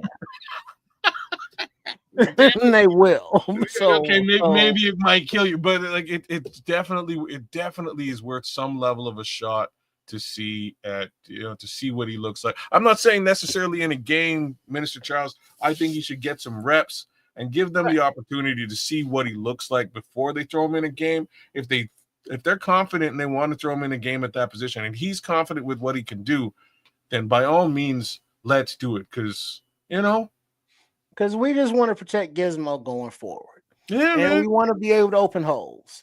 And we need the athleticism to be able to get to the outside zone, because there was a comment that Ben Johnson made. He was like, well, are you inside zone team, outside zone team? He was like, Mm-hmm.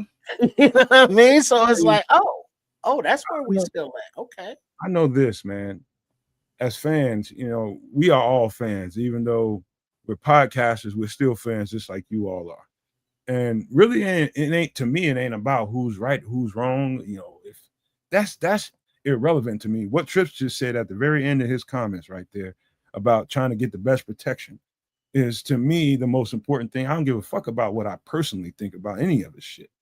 I'm just saying that, like, to me, I understand why Ben Johnson didn't do that early. You don't mess with what ain't broken. You leave that alone. Let's see if he can, that's logical to me. I'm saying now that you have a known problem now, to me, the logical next thing to do would be what I just said about trying to see if Darnell can move over there and give you some help. That's all I'm saying.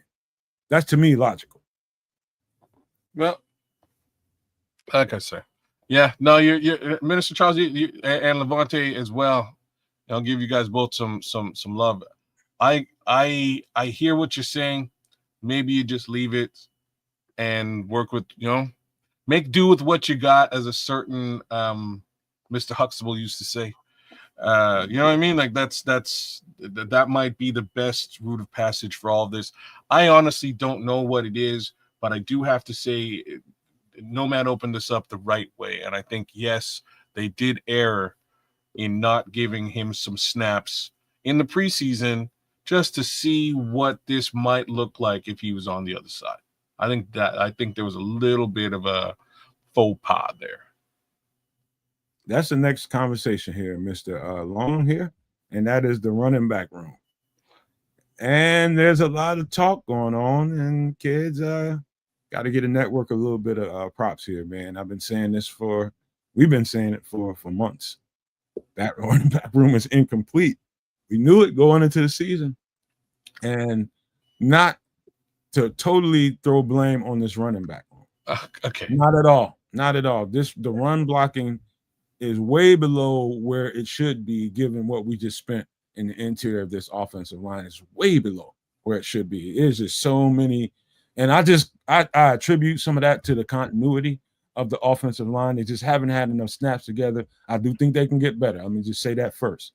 But the performance so far, I don't know how anybody in the world, unless you're just seeing shit on the surface and it looks like, okay, the running back ain't no good. That's the easy victim right now. But I'm telling you guys right now, as a person that watches this shit, that offensive line, especially on the interior, they really don't do their jobs on a consistent basis in the run game. And the running back needs to be addressed, in my opinion, in this bye week. But ain't no telling if they will or not. Well, they brought a bunch of folks in to no running back work out, and there wasn't a running back among them. I found that super strange. Now I'm gonna do. Okay, so just follow me here for a second, guys. I'm not gonna throw. You know what I mean? I'm not gonna throw DeAndre Swift under the bus here. But here's where my mind is on this whole thing, and I don't believe that he is a bell cow running back, and I think folks can agree with me on that statement. DeAndre Swift is not a single bell cow back that you could put the belt on his waist and just expect him to come back with the championship. That's not who he is, and that's fine. There's nothing wrong with that. All over the NFL, there's this awesome concept called running back by committee. And that's what this should be. This should be a running back by committee situation. I'm still trying to figure out what the committee looks like, right? That's really where my head is. Right now, it's DeAndre Swift sparsely being used heavily, but not getting what is required. There's got to be some level of change up with the running back. Kamananga gets out there once in a blue moon. He has some level of success. There still needs to be another back in the mix. I did hear him mention that Roschon Johnson could be back in the fold after the bye. Well, Roschon Johnson is in the fold. He's been on special teams for the. Well, I know what you're saying. I'm saying running back room. You know what I mean? He's there. Same with Travis Homer. He'll be back too. I don't expect them to have heavy impact on that running back by committee case. Well, you think they're gonna keep all four of them? What, are they gonna cut Homer? Well, they barely using two of them right now. So I mean, there's only so many roster spots, and you can't have two dedicated running backs to play special teams. Looks that way right now. Wish I could argue with that as a statement, because I'm so in agreement with what you're saying. But for devil's advocacy purposes, there's going to be 2 running backs in that room that are dedicated to special teams. That's where we are, and we still need a viable talent in that room to really help round out what they need. They need a north-south running back. You know what, man? Sometimes I wonder, and I said this a couple of times on the show, and I think I might have said it. I don't know if I said it on all those shows, but I definitely told you in trips, kids. Sometimes I wonder if the complexity of this offense gives the coaches pause on who's ready and who's not. I think there's a reason why we haven't seen Kyle Monunga as much as we should have, or we thought we was going to see during the first 4 games. I think they had paused in putting him in there, not knowing all of his assignments. That's what I think it is. I think it's that. And I think up to the last, the last week, last 7 days, 14 days, I think they're just now starting to get confidence in Kyle Monunga. I think we shouldn't look over that part of it. Now, wherever Roschon Johnson is and, number 21, when he gets back into the fold, I think mostly he's going to be on special team and an insurance running back. But I do think they need to have 2. I think they need to have 3 guys in that stable that they can put in that game and not have any real let off. And what I mean by let off, I mean guys that can handle their assignments. It's not always just getting the ball in your hand and running the ball. It's way more than that. You got to be assignment sound, man. You got to know your blitz pickups. It's stuff to it. You got to know your shifts, your motions, all of that. And so everybody they don't have the same learning curve. I'm just going to say this offense might be a little bit more complex than we even think. Well, I was, thinking about that myself because, all right, we think that, all right, Ben Johnson's here. You put the players out there, run the fucking plays. But it's not that simple, as Nomad's saying, because it's just not. You have to learn this stuff. But my thing that I'm coming to grips with is Ben Johnson is not new to offensive play calling. So we all expect him to come in and be able to run a proficient offense. But reality is we are now 4 games into his tenure. He's still making adjustments on the line, figuring out personnel. He just mentioned a week ago how he is learning still how to communicate with his players. The players are now just expressing that they're learning to trust each other. So I get it. It's a process. And we would like to see like Monunga get a nice lather going and then have Swift come in as your speed back when necessary to get outside because he's not an inside guy. Not what he does. Not faulting him. It's just not his thing. And then Roschon, who knows what the hell. But I'm still perturbed at DJ's usage in the backfield as a running back because it's not as creative as it could be without being creative. But I mean, all right, you want to put DJ in the backfield as a running back, run him on running back pass plays, wheel routes or whatever, things that can get him in a mismatch with the defense. Instead of just giving him the ball and running and up the A gap and running up the gut. So that could be a tell, bro. Huh? That could be a tell too. The reason that they're supplementing DJ in the running back room could also be a tell to what I was just saying. Other guys ain't ready for their assignments. So I'm gonna say something different. We got to simplify those assignments because it can't be that difficult. Yeah. So I hate that too. Okay. So I'm with you, Trip. Every time I see DJ back there, I cringe. But here's the flip side of it. The flip side is that then he layers in Luther Burden in the backfield a couple of times, and next thing you know, it's a flea flicker. You know what I mean? So he's kind of doing something to set up. You know what I'm saying? Like that's really what that is. So I'm cool with it. I hate it, but I'm cool with it because I've seen the other side of it, and you have to take it for what it is. You have to take a step back and see the whole picture. It still doesn't change the fact we need a fucking running back.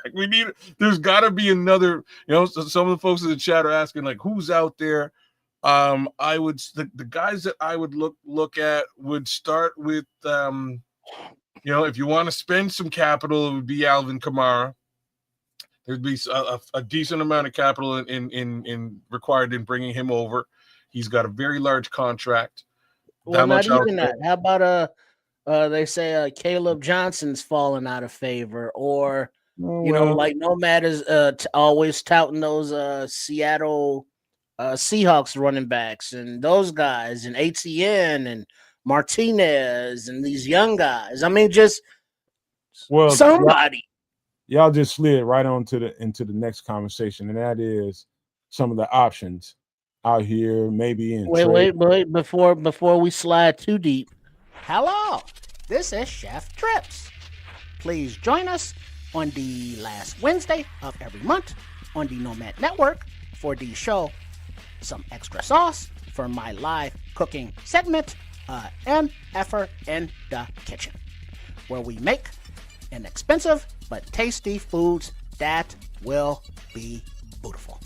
And I look forward to seeing you there. Trips. Yeah, I got to tell you, man, you got to let me produce, man. All right? Just let me produce, man. You're throwing me way off. I don't know how, because we haven't stopped in like an hour and a half. We'll get there. Just let me do that. Hour and a half. It's easier for me to guide the show, man. Yeah, so, I get that. But let me do that. All right, I got you. Listen, the running back opportunities out here. Now, here's where I want to go, Cares and Trips. I think if there are to be conversations about a trade, let's just start there in a trade. If there's trade conversations, I think where we have to be looking at are teams that don't seem to be going anywhere. And one of the first, teams that I guess comes to everybody's minds, people writing stories about it. You got people like Maurice Jones-Drew put a nice article about that out there. And one of the first names that comes off the board, let's just start with one, Alvin Kamara. What do you guys think about that one running back? And we'll get to a couple of other guys, but just stick there for a second. I don't know, because we're in an interesting predicament just because of where DeAndre Swift is in his contract. So realistically, if they were to cut bait after this season, it's not the end of the world. You could go get yourself an actual, bell cow. I'm not really of the mind of a bell cow situation. Personally, I think you just get a complimentary back. That's really what my thoughts are. If we're really talking about Alvin Kamara as a running back, he doesn't need kudos from me. That guy catches balls all day long. He runs the ball hard at a relatively older age. You know what I mean? He'll get the job done. My problem again is the potential investment required to bring him here. Yeah, I'm not a fan of, thrilled with, let's say, of giving up draft capital to trade for him and having to take on his contract. Because his age timeline isn't on the timeline with this team financially or, on the field. Now, he's damn good running back, but not what we need right now going forward beyond this season. I'm like Bear Truth 9. Perfect time for that comment. And this is accounting stuff that has to happen, negotiating things that have to happen. It's about, I don't even know what the numbers are in this contract, to be honest with you, but I know he's probably got a significant contract. Ain't no problem. He's got a significant contract. And to the point that Bear Truth 9 is making, let me read it. He says, basically, to that point about, being interested in Alvin Kamara, if he says if the Saints take most of the money. And so typically in these situations, they're buyout situations. This is teams trying to get rid of, big contracts because they're trying to go into rebuild. And obviously, if you looked at the Saints recently, they are in that spot. And so what amount of buyout would that be? How much leverage can we get in this negotiation? How much of this can we get them to pay out? I think if you're talking about Alvin Kamara, that's what we need to be talking about. Well, the more they pay out, the higher draft pick is going to cost. That's what I was about to say. So that's the flip side of them taking on that contract, or the remainder of the contract as it Like the more they stands. eat. So this year would have been, prior to this season or somewhere in between would be the time to actually do this. The cap hit is smaller. It's still a $24 million dead cap hit that they would have to eat. There's then approximately $18 million for the following year for that new team, being the Chicago Bears in this case. $18 million for a running back. Sounds a little wild to me. And how many years is He left? sounds a little crazy. Sorry? How many years is left on his contract? His contract is these are the final 2 years. He's a UFDA in 2027. So you got the rest of this year and next year for 18 mil per? No, so it's 18 mil left over for next year, 24 million for this year. The actual cap hit to the Saints is 9. They've already paid a big chunk of it up front. So it's still a lot. It's a lot. 18 mil for a running back. It's a significant amount. What's happened here is these guys have pushed his contract back. So there's 4. There's 4 void years on his contract as it stands. So they'll be paying the Saints will be paying Alvin Kamara by hook or by crook clean up until 2030. Damn. Yeah. Hey, by the way, barely making it. You can get the fuck out of here for all I care. Get the fuck out. You don't like it. Anyway, don't pay no attention to that. He's just trying to be an ass. Whoever he is, he probably hey man, I'm taking. Whoa, for real? Fuck him. You don't tell me how to do nothing. That's cold-blooded. You know what? Barely making it. I'm down with you, man.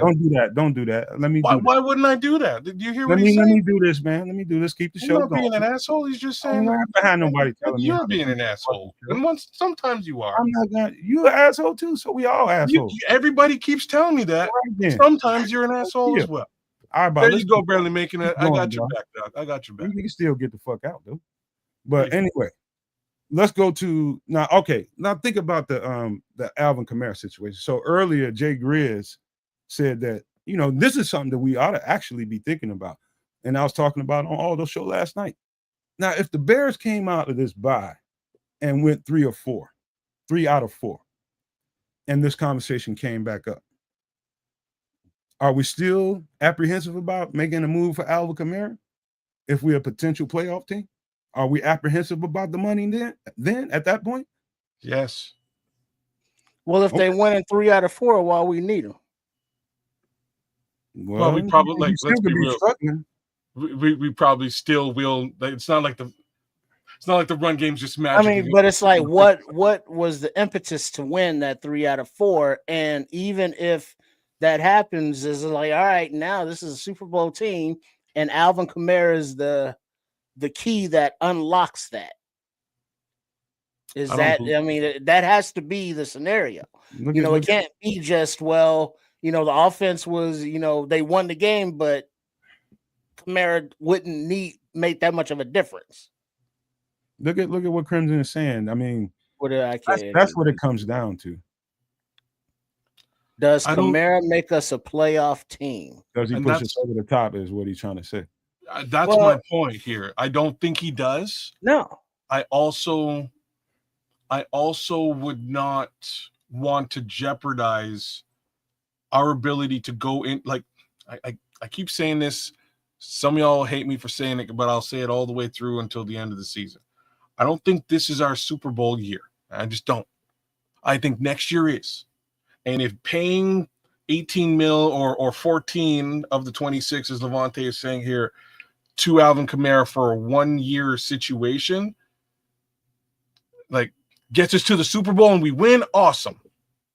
I strangely doubt that that's really what this is going to shake out to, and I wouldn't want to jeopardize our ability to go into the draft and draft our own, or get into true free agency and actually pay a younger more effective back for a longer period of time at a cheaper deal. Because not. Go ahead. You got your own schedule there, no man. Go ahead. Man, don't do that now. Don't do Algiers, not Algiers. What's his name in Atlanta? Algiers. What's the dude's name? Running back. Algiers, right? Tyler Algiers for the Falcons. Yeah. He's a UFA at the end of this season. So you can sign him, for probably less than what you're paying Kamara, would have to pay Kamara. He's younger. You would have him for longer, and he can develop with the team. So yeah, that would be more attractive, if not him, another, good free agent running back, as opposed to trading away draft capital and having to pay him like a bitch.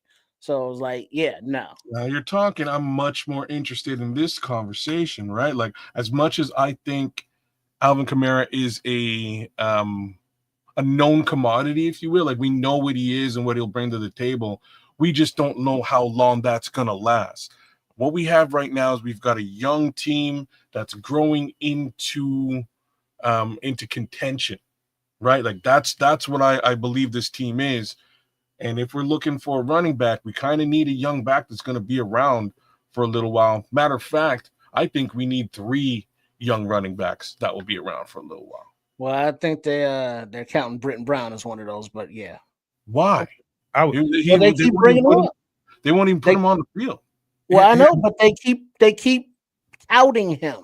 Yeah, they just talking shit. They're talking absolute trash because they don't have an answer for the running backs. They not put nobody on the field, not even running backs on the roster.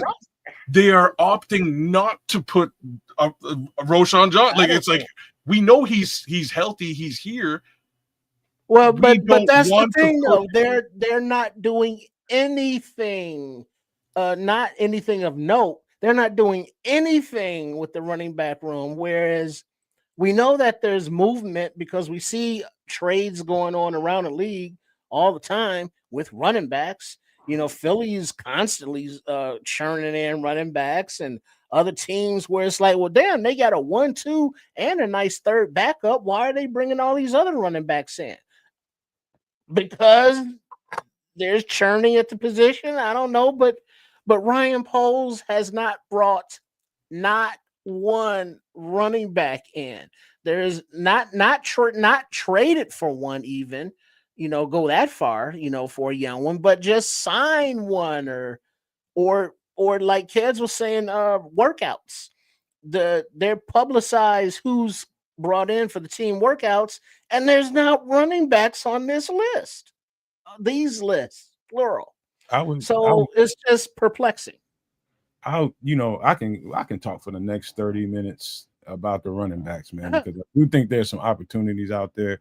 Like the guy that I was really touting about, in the offseason, that if there's a move to be made, I thought it was Jonathan Taylor in Indy.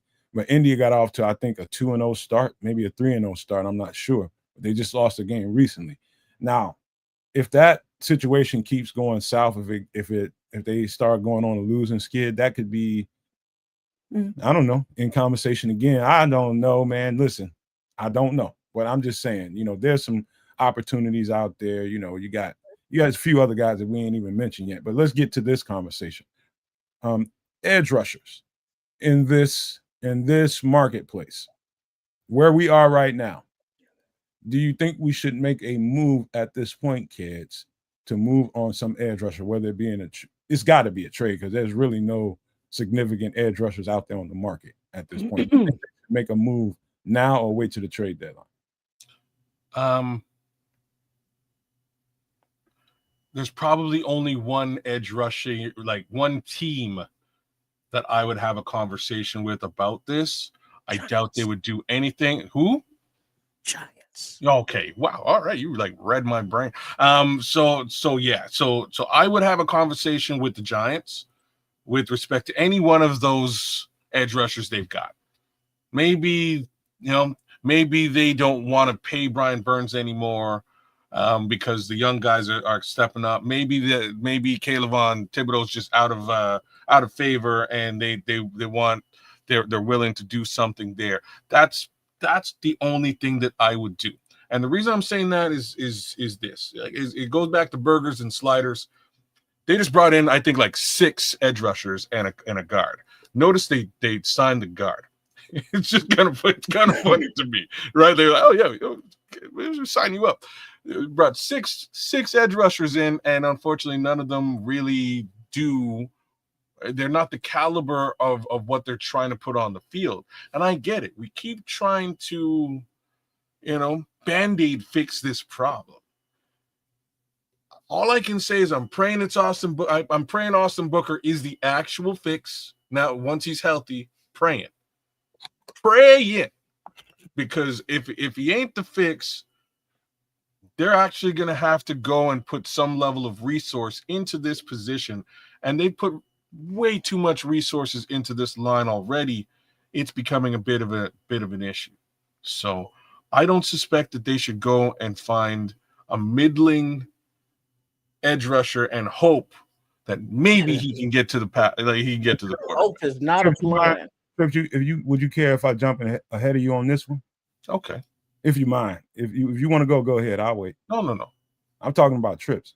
Oh, well, I was just gonna say, well, in order to get something, you got to give up something, and that's where if you want a pass rusher from let's say the Giants, what do the Giants need, considering they just had a wide receiver go down for the year, and what do we have that is of quality that in the wide receiver room, and now you got DJ Moore coming up again. But yeah, that's all I want to add to it, because other than that, it's just we need help on that position, and whatever team it comes from, cool. As long as it's not too old, cool. As long as it's not too expensive, cool. And it doesn't have to be like a world record breaker, but somebody who has upside and is good. I mean, are those too high of standards to want? Okay, so here's my take on it, and this is just personally, if I was running the shit, no, I wouldn't do it at this point in the season at the bye week. No, I wouldn't do it. Now I'll wait to the trade deadline, because we still have, just what you guys were just saying about Austin Booker, have to give him an opportunity in this system. We haven't really seen him yet in real live NFL action. Yes, we've seen him in preseason, but we need to see him in real live. We got 4, maybe 5 weeks, maybe until the trade deadline. That should be pretty. I think it's only 3 weeks. November 4th. You know what I mean? So we got a few weeks. We got a few weeks minimum, right? Yeah. So either way, I think you're right about that. Make sure you give Austin Booker ample opportunity to prove to them that no, you don't need to make a move like this. I think that's why you don't do that now, and you wait and give Austin Booker several games to show that he can be that guy. I think that's where we are. I think you do that if you're going to do something like that. If we're winning at, let's say, 3 out of 4 games going into the trade deadline, yeah, I think if it's not where it needs to be, and you see success and you see the team growing and you got a possibility out here, yeah, you should consider some things here. But I do think Austin Booker needs an opportunity to show that they don't need to make that move. 110%. Okay, I'm in full agreement with what you're saying. So you really do wait until the trade deadline. You don't do anything rash, as they would say, right now during bye week. But you give it a couple of weeks. You let Austin get back, get a couple of games under his belt, and see if he is effective. Because if he is, that changes the entire landscape. Period. It actually is a huge situation.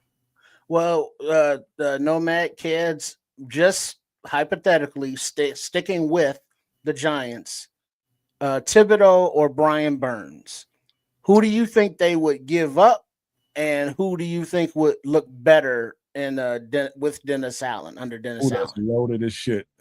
If they give up anybody, it's going to be Kayvon Thibodeau. Think so? Yeah, I think it'd be Kayvon Thibodeau. The better fit for us would be Brian Burns because of his length. He's more of the kind of edge rusher that would be suitable for Dennis Allen. He likes big, long guys, and Kayvon Thibodeau is how to say, he's kind of strong and big, but he doesn't have the length of Brian Burns. But I don't think they're there by any. I don't think they're giving up Brian Burns for shit. They had to make a hell of a move to get him in the first place. I don't think they're giving him up.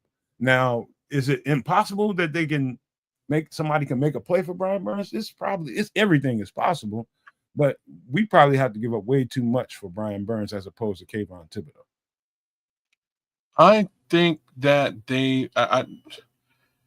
just because it's a relatively large contract and they're still for the most part in rebuild mode, they might be willing to let go of a Brian Burns, right? Like and I'm not sure who was saying it in the chat. I think it was Levante, but I would not give up a first for him at this point, but a second rounder to solidify that edge rush. I think that's commensurate. I think that's exactly what I would give up for a Brian Burns. Right? Ryan Poles would give up a second rounder at the drop of a hat. You know what I'm saying? He throws them around like frisbees. But I'm just saying that's what I would do. I would definitely at 33 mil. That's unfortunately a little bit more than what Montez Sweat's making, but it's good money for. Let's just stop talking dollars and cents for a second and just look at the football aspect of it. If we're getting into a point where we feel like we got some momentum and we're looking good, because we got the games that we're going to have moving forward is going to be a real good litmus test going into the trade deadline. And that's going to give it's either the people in the front office and Ben Johnson and his staff are going to be truly optimistic about where this team is going this season and their trajectory.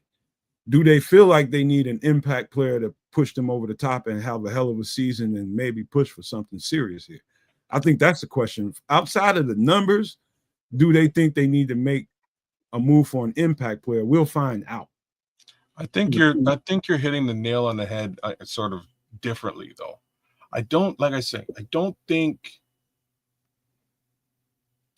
think they're ready to do any of the above, right? I just don't think they're in the position to make any big moves.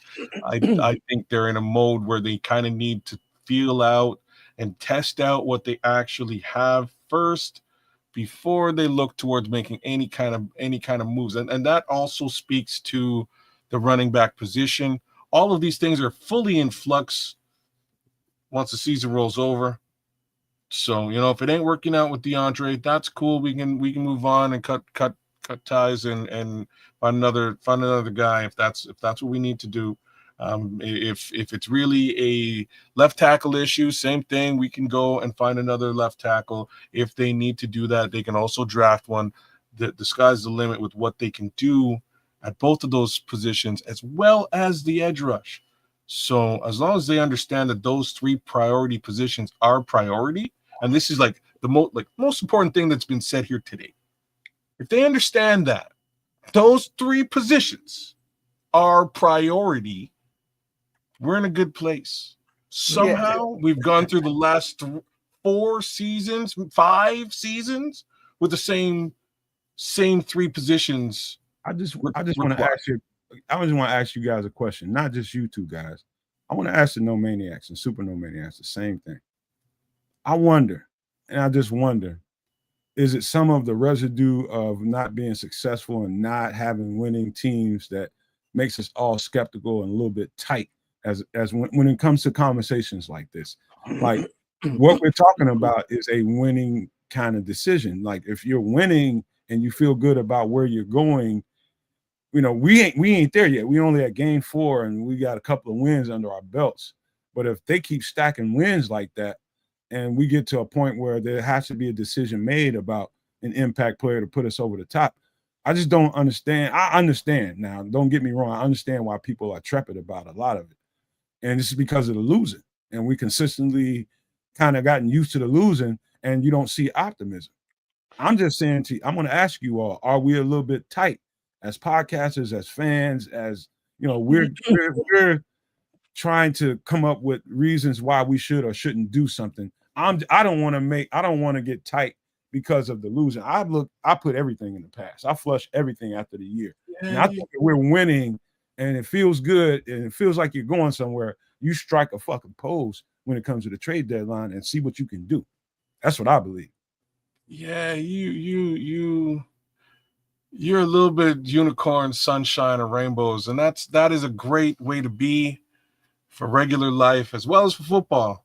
But this is a 5-win, like this is a team that's removed from a 5-win season fresh. Like we are lucky to have won 2 Putting games. logic Still into get that it. stink on us. If you're putting logic into it, there's no logic. We don't know the future. Um, So but logic is the only thing. Like logic basically means, does this make sense or not? Like that's that. Like to define what logic is, you're telling me not to put logic into it. No. I'm saying I, that I maybe too much is being put into it because we don't know. no, no, it's not too much. And having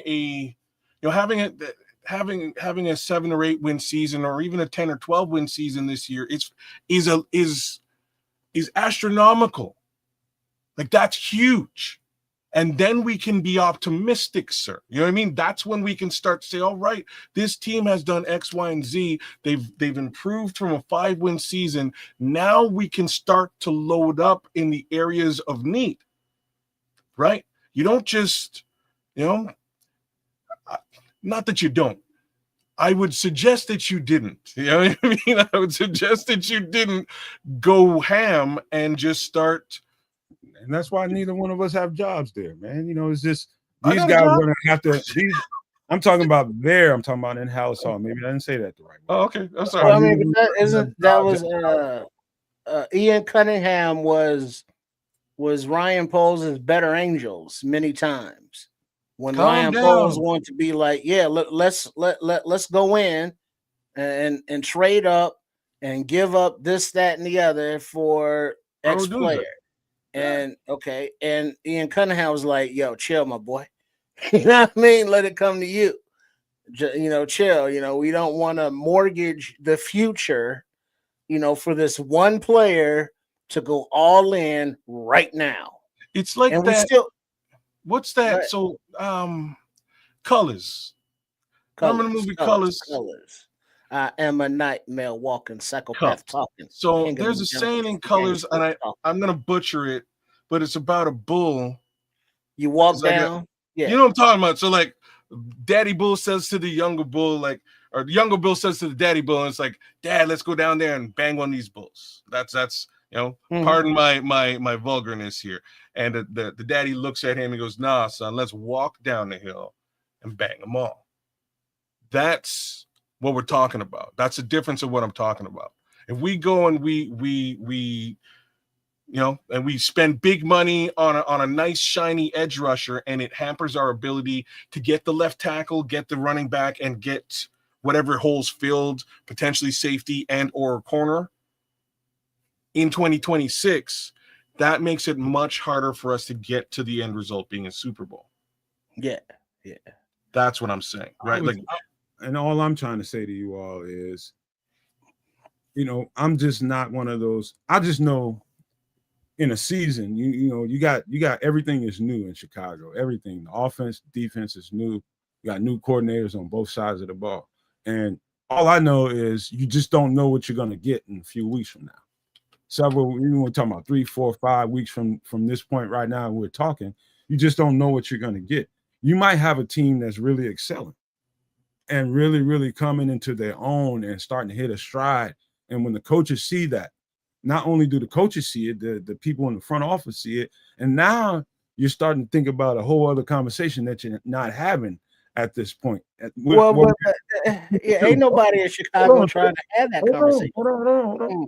I'm saying that what we don't know is what we don't know. And I would not be mad if the Bears they won 3 out of the next 4 games or something like that, and they made a big move. I wouldn't be fucking mad. Go for it. That's what I'm saying. You want to win the fuck now. Yeah, but that's kind of short-sighted. It's like, all right, but now if you don't win the fuck now it's like next season and the season after that, it's like, oh well, we'll worry about that then, and now we're back to sucking again. So it's and you say the Chicago fan base, it's like, when's the last time this team won a Super Bowl? You know, how many fans, podcasters, content creators have never seen their team win a Super Bowl because they're too damn young. So there is no built up faith, you know, in Hallis Hall, whereas a lot more of the learner Bears fans, let's say, with the, you know, well, Ben Johnson, you know, he's supposed to be better, you know, so the expectations are higher, but ain't nobody getting their hopes up to be, it's like, all right, well, we'll playoff Super Bowl, because it's just been too many times we've been hurt, too many times. So And we I'm with you, see the Jay. holes. I'm And with you, these Jay holes Grizz. aren't filled. Yeah, man, I'm more optimistic. You never know what's gonna happen in the football season. Things could change. you're right. Things What is could this, man? change. What is it? I'm just showing. So Bear Truth 9 is suggesting that I show you guys Brian Burns' contract to try and make a little bit of heads or tails of all this. So like if just as a for instance, he's the target, that's what we wind up getting. We're taking on a $17 million contract this year, $34+ million the following year, plus again another 36 and 36 clear up until 2028. So that's like that's a lot of cheese on a line where you're already spending about $200 million, right? Like it's you basically just add it. So that's somewhere in and around the margin of $330 million on your defensive line. Oh, kids, Now, would it? Okay, one question: mhm. would it benefit the? Well, I don't know, but like a Montez Sweat for Brian Burns, like somebody on the defensive line who makes a lot of money. So your question is valid. The question really is, why would the New York Giants want to do that? They're Well, already, there's that. you know what I mean? They're already sort of overloaded at the edge Right. rush position. That's why they would entertain the move in the first place. They would also entertain it for draft capital. So you're giving away a second rounder, which means now you don't have a second rounder, right? So that's the conversation to be had. If we're offloading a Montez Sweat, that would technically Well, be now great. you got to find a third team. Maybe you move Montez Sweat to a third team. That's a whole other conversation. Yeah, But yeah, it's just what I'm trying to show, or what I was trying to show there, is just that it could be the Bears themselves right now as an organization, I believe, are somewhere in around $8 million cash positive. So we just blew that out 6 ways from Sunday for the next couple of years. I don't know, so they would then be $9 million in the red after the deal for this year. Then you add $20K to that for year 2. So you got to shed $20 million in player contract just to have Brian Burns on the team in 2026. I'll tell you what. It's problems. You know what I mean? Like there's problems there. I'll tell you what. I'm like Levante, man. There is no need for me personally to play armchair GM. I ain't. They don't pay me to do that. They got people inside Hallis Hall to do that. Just talking about the possibilities, and you guys' points of view are just, this is how you think of it. This is how you would go about doing things. Mine is different. Everybody in the chats, they all over the place with it. And so that's what it is, man. I think about the team, and I think about what they must be feeling. All the shit they go through, the work, everything, the preparation to get ready to play a game, and you putting winning football on the board. You expect your GM and your coach to push for you to get the team better and give you a better chance to go compete for something when you're feeling good. It doesn't matter from year to year. I don't give a fuck what happened the last year or the last 3, 4, 5, 10 years. Oh, yeah. What matters is right the fuck now. What matters is right the fuck now. Do you think you're a serious playoff contender? Show me by the moves you make. And that's what it comes down to before we get out of this conversation. That's my last thoughts on it. Anything else before we wrap this up? No, I just don't want them to like I say, I want them to walk down the hill and bang all the cows. Yeah. Yeah, it's like, there's one perspective from the locker room, then there's the fan perspective, and it's like, look, this team may do shit in a minute. So I mean, before you get all, too too geeked up about them. Keep winning, and then we'll keep supporting you, but you keep winning. So y'all gonna handle that. All right. Enough of that conversation, but to Mr. Triple R's point, we do got at the end of every month, the chef comes into the kitchen and you. Hello, this is Chef Trips. Please join us on the last Wednesday of every month on the Nomad Network for the show Some Extra Sauce for my live cooking segment, MFR in the Kitchen, where we make inexpensive but tasty foods that will be beautiful. And I look forward to seeing you there. And the promoter is gone all of a sudden. And look out for that at the end of the month. Chef does a good job, man, making sure. And I want to say this to you. And I promise Trips that we'll try to figure out a way to give him a budget at the end of every month, you guys. And so everybody that's getting memberships, everybody that donates to the channel through Super Chat, or if you go through Cash App and give a direct donation to me, I'll turn that around and give not Triple R, but Chef Trips a budget so he can kind of stretch out, some of the meals that he prepares. So I want to do that for the chef. So I'm just letting you guys know that's one way you can help out the channel. Help me and then budget for also Chef Trips. He sent a message in the private chat there or somewhere that also for the Nomaniacs that are super Nomaniacs that Nomad's about to tell you more about how to become one, whether it be monthly or one time, whatever. That's what that would go to. But the super Nomaniac will get to choose the menu. So the item for that month's MFR in the Kitchen will be chosen by a submission from one of the super Nomaniacs. So however that is chosen, look forward to being one of those in contention to be able to name the menu for the month. I don't think the chef grills outside though. Yeah, make sure they know that. Yeah, parameters. Something that we can do, live on the show from the inside. Look at Crimson. He already likes that. So you guys get a chance to throw in some dishes, man, and communicate. And let's see if you all can, but just help us out with the production of it. And so everything has expenses to it. This podcast has expenses to it. Chef cooking has expenses to it. So help us out. Just letting you guys know any of that stuff will go towards trying to get him a budget every month so he can, produce the stuff that you guys want, man. So, all right, we got to get off of that subject. I got to ask you guys a question, man. We're going to go off the radar a little bit. Have you guys ever, let me ask you this question. Would you ever consider, Kez, and just keep it, on the surface, would you ever consider moving to Alaska and living off grid? I live in Canada. There's no fucking way I'm moving to Alaska. I'm sorry. It's too cold in this goddamn country for me to go find someplace colder to go live. If I want to live off grid, I could just live like a little ways away from where I am, and it would be cold too, but definitely not in Alaska, not in the Northwest Territories, not in the Yukon.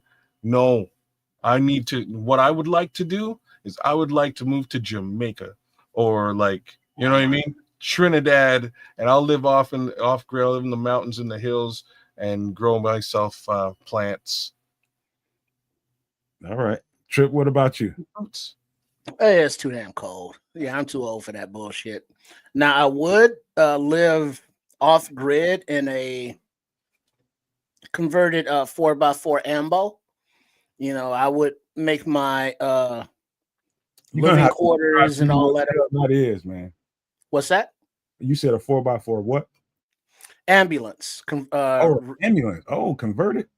Yeah, ambulance. Okay. Where you gut it out, basically like you're doing at your mom's house. You soundproof, weatherproof. You set it up with your clean water, your gray water tanks, your solar on the top for your electrical system. You have your bed, you have a refrigerator, freezer, induction cooking, dishwashing, and you can even put in a toilet with a shower. So you can live on your own, traveling, wherever there are roads or not, 4x4, and live off the grid. Now, not necessarily in Alaska, it's like, ooh, but you travel to where the sun is, not so hot and the temperature is nice, 70 degrees. It's not so humid. So it's just going where you want to go. Now that I would do. Yes. I'll tell you this, man. I'm in love with Alaska show. Not for the idea of wanting to go and do something like that, but for, just I'm always curious about environments that I live in Illinois. It's pretty Alaska like in this motherfucker, to be honest with you. Not too much different than Canada, I'm sure. I just know this, how people come to let me just put this up, man. This is a family right here. This is a family. This is 1 year in Alaska, our remote off-grid homestead. As you can see, and you guys interrupt me when you want to, as you can see, that work is in progress. And this doesn't really tell you the kind. I mean, if you just look at this image right here, kids and trips, it probably seems like, okay, this may not be all that bad. But what do you think? This is somebody's development after 1 year in Alaska. What do you guys think about this? I think that baby's being abused, and somebody should call what was it, Child Protective Service, CPS. Mm-hmm. Somebody should call CPS on these people. This poor baby's freezing his ass off in Alaska, and he probably don't have no electricity. No, you see the Jenny right there. You see the outlet. I wasn't sure if that was what it was, but yeah, okay, mm-hmm. That's what it looks like. I mean, but all that wood back there, who cut that shit and piled it up and dragged it back there? Him. I bet you know. I think he makes the wife do it. No, she's barefoot and pregnant. She's busy. But like you see that the insulation out there on the front porch, on the wall out there, who put all that shit up? Him. That's who. That door, that porch, that hut that they living in, shack, shanty, home, house, whatever the fuck. He did it all. You not even break your ankle, something happens, a medical emergency, you fall down, where you at? In Alaska, and you just bear dinner. You know what I'm saying? Or you just waiting for the coyotes to come in, like you got a wind split. You know what I mean? You gotta So I mean, you're just too isolated to survive. Now, he's a young man. He can do it, but shit happens. You know what? Ice happens and it's slippery. Things happen. I'm not. No, that baby is like just gonna watch that dog, eat his parents because they're gonna be dead. Hey, god damn it. Yeah. I go to the dark side every goddamn time. I'm more like the wilderness.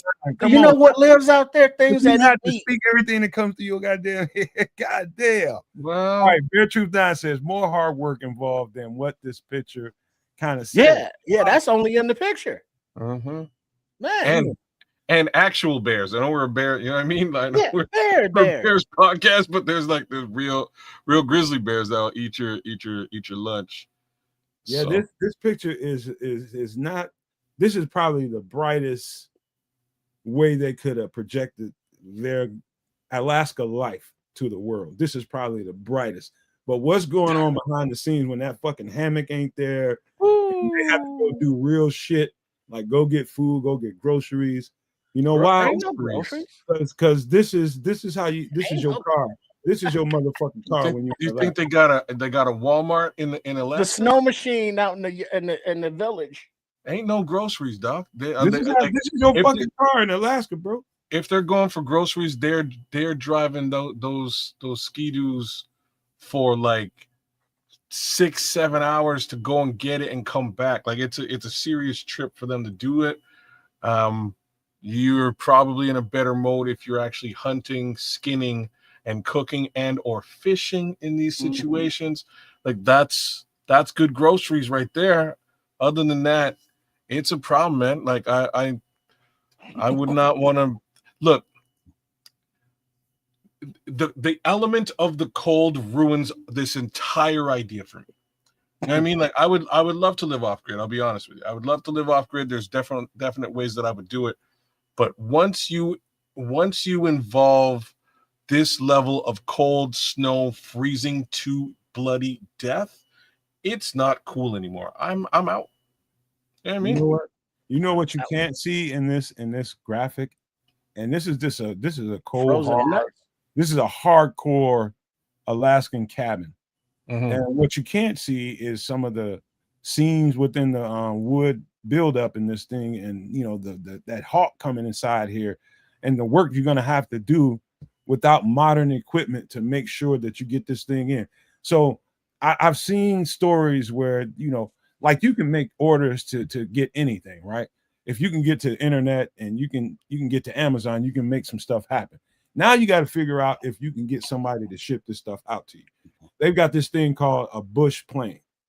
A bush plane is basically they fly routes to people in these remote areas to drop off stuff for them. If you got, okay, I need some insulation. I can't take one more winter in this cabin without some kind of insulation.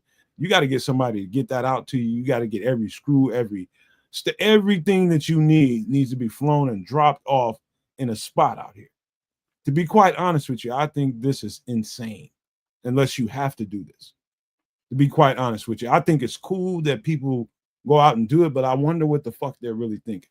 Sometimes I wonder if there's a bunch of people out there that's running from something. Number one. Number two is, why the fuck would you want to go backwards? People have already did this shit. People have already did this shit a couple hundred years ago, man. What the fuck are we doing? Well, some people want that solitude and it's not just that. to be rugged and to be independent. There's a flip side to all that, right? So like if you're out there living this way, you are slaving for yourself and your own personal survival as opposed to making money for somebody else, which is really what we're all slaving for. So it's a completely different level of existence living like this, right? You're living for tomorrow, for yourself and what you built and what you can create. You're not even thinking about the logistics of it and the disposable income that you're gonna have to gang up on in order to even make this move. Brother, I'm well aware, and I was actually about to mention. So like, okay, so I know people who are out that way, right? Like, so Yukon Territories is a Canadian side of Alaska. That being said, they will. Somebody in the chat, I'm not sure if it was Levante or not, but I feel like it was Levante. Somebody in the chat was saying like, are there black people out there, like quote unquote? So I have a couple of black friends who came by my place and they're like, Keds, we are, what up, Crooked? They're like, we're moving to the Yukon Territories, and I was like, you are? Whatever for? Why would you do that? And they're like, look, basically they are paying us handsomely to go to the Yukon to do relatively regular menial jobs. My boy's woman she's a dental hygienist, and she's like, I'm going to be paid somewhere in around 4 times more to be a dental hygienist out there than I would be where we are. So screw it. So they up and left. The upside is, again, what you just described with that bush plane. If they're flying a bush plane, and like to make matters even worse, my wife is actually, her dad lives out there this way too. He's got Inuit kids, and they all live out in this part of the world, and I don't get it. But that bush plane, when they take that, you left something out, man. You didn't leave anything out, but you just didn't describe what you should have. You said Inuit kids. You might have to explain what that means to people. Inuit means they're natives. They are what folks at one point would call Eskimo kids. Okay, right. That's the more politically correct word, Inuit. In any event, that bush plane, if you were to order that asbestos or wood or screws, hammers, tools, food, and it came and it dropped it off to you, it is at a markup that you wouldn't believe. Astronomical, ridiculous markup. Bread in Alaska, when you go to that Walmart, if there is a Walmart in Alaska, like $10 for a loaf of bread. I'm not really exaggerating. I might be under. You're under. I might be short about. I got one couple that I know from Atlanta in Ackworth, Georgia. The husband is a Ackworth. I think he's a city cop or state. I can't remember. Anyway, his wife, I can't remember what her job was, but together they made a decent income, and they were fascinated like me and my girlfriend were with this lifestyle, and just like, why are people doing this? And so they got curious enough to go out there, kids, for a winter. They saved up the money, and they both got leaves from their job, and they went out there. And through that winter, I think the winters last quite a long time out there. They last somewhere around 9 months. So winter here lasts 9 months. Winter there lasts, I believe, 10 months. You get 2 months of full sun. And when I say full sun, it's sun 24 hours a day. All right. I saw that Al Pacino. And when it's dark, it's fucking dark. It's jet black out there. There's no lights. Jet black. You know what I mean? Like you got stars and blackness. The Aurora Borealis. And yeah, you will get that actually as well. But outside of Aurora Borealis, it is basically just jet black, dead of night. And you see those trees back over yonder in the picture? Yeah. That's where the firewood is. Yeah. And you know, the firewood just don't jump down into your little ski-doo. You don't even want to burn that shit. I know this from experience. That's pine. Well, shit, you cold, you gonna burn whatever wood you got. That pine's got sap in it, and it will fuck up the whole. You want to find you some birch, because I on YouTube here there's the Outdoor Boys channel, and so yeah, you know, birch wood, your fat woods, but wherever, not the pine, but the wood that you need to burn is deeper over yonder. Put it like that. You use that shit back there for building shit. You don't want to burn that. You might not have a choice, brother. Look at what you're looking at. They are surrounded by pine. There's pine for like miles. There's pine for miles, bro. Like you know what I'm saying? That's what you're getting out there. So you just kind of have to dry it. You know what I mean? We're talking about that's a whole other thing too. They have to build apparatuses out there. And that's a whole other structure you build just to make sure you got dry wood. So kids are right about that. You got to build a whole other apparatus to make sure you got dry wood to burn. That's it. So you gotta build a whole apparatus to saw wood to make wood planks. You know what I mean? So you need a lathe, you need all of that shit. You know, you gotta have the oil and the tools necessary to make sure it's operational through the winter. The snow machines. You got to be a electrician. You got to be a mechanic. You got to know how to a small engine repair. I don't know where you're going to get. Break down. What the fuck you gonna do? It's out there. Like if the motherfucker break down in the middle of the fucking woods somewhere, you went out there trapping, you went out there fishing, you went out to do something at some lake somewhere out there, and it's miles away from your fucking cabin. If that motherfucker break down, you're through. You're dead. I hope you can make it back to your cabin. But that's where you take precautions, like at a halfway point, you have emergency rations or like an emergency kind of shelter kind of thing. So if you break down farther out, you can at least make it back to your emergency point and survive until you are able to get back to the cabin. So you make those precautions. But the thing is, you have to traverse that. They call those trapper cabins, what you're talking about in between your space and wherever you are. There's people there's responsible out there that have took the time and built up little trapper cabins. That's what they call them. Those are like the in-between places where if you get stuck out there in that shit, you got somewhere to get refuge. Yeah, That's what they call that.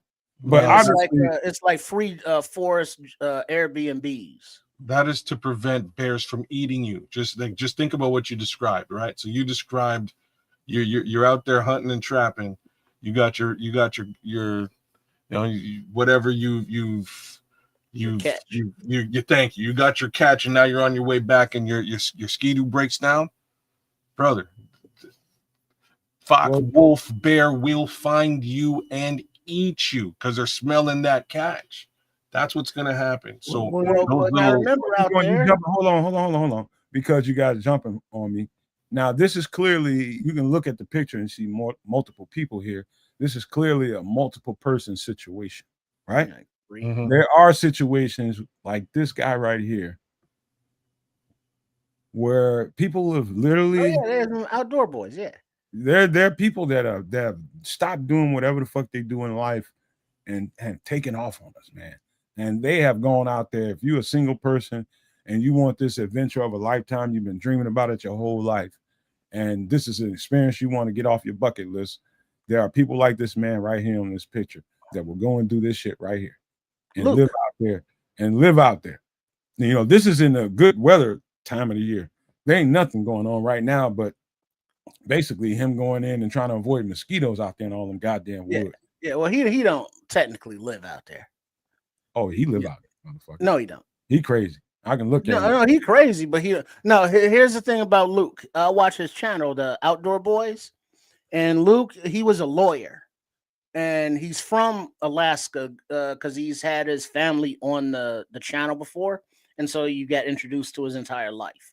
And so they grew up out there in Alaska, and he's a religious kind of guy. I think a Latter-day Saint or something, one of those guys. So he's always going to church wherever he goes, and they wear the white turf shirt and the tie, but whatever. And so he's also a Boy Scout youth group wildlife guy teacher. So you've been sneaking around watching Alaska shit. You know this motherfucker's name? Well, I also know his three boys because he's had the channel so long that when he first got the channel, his two boys were in diapers.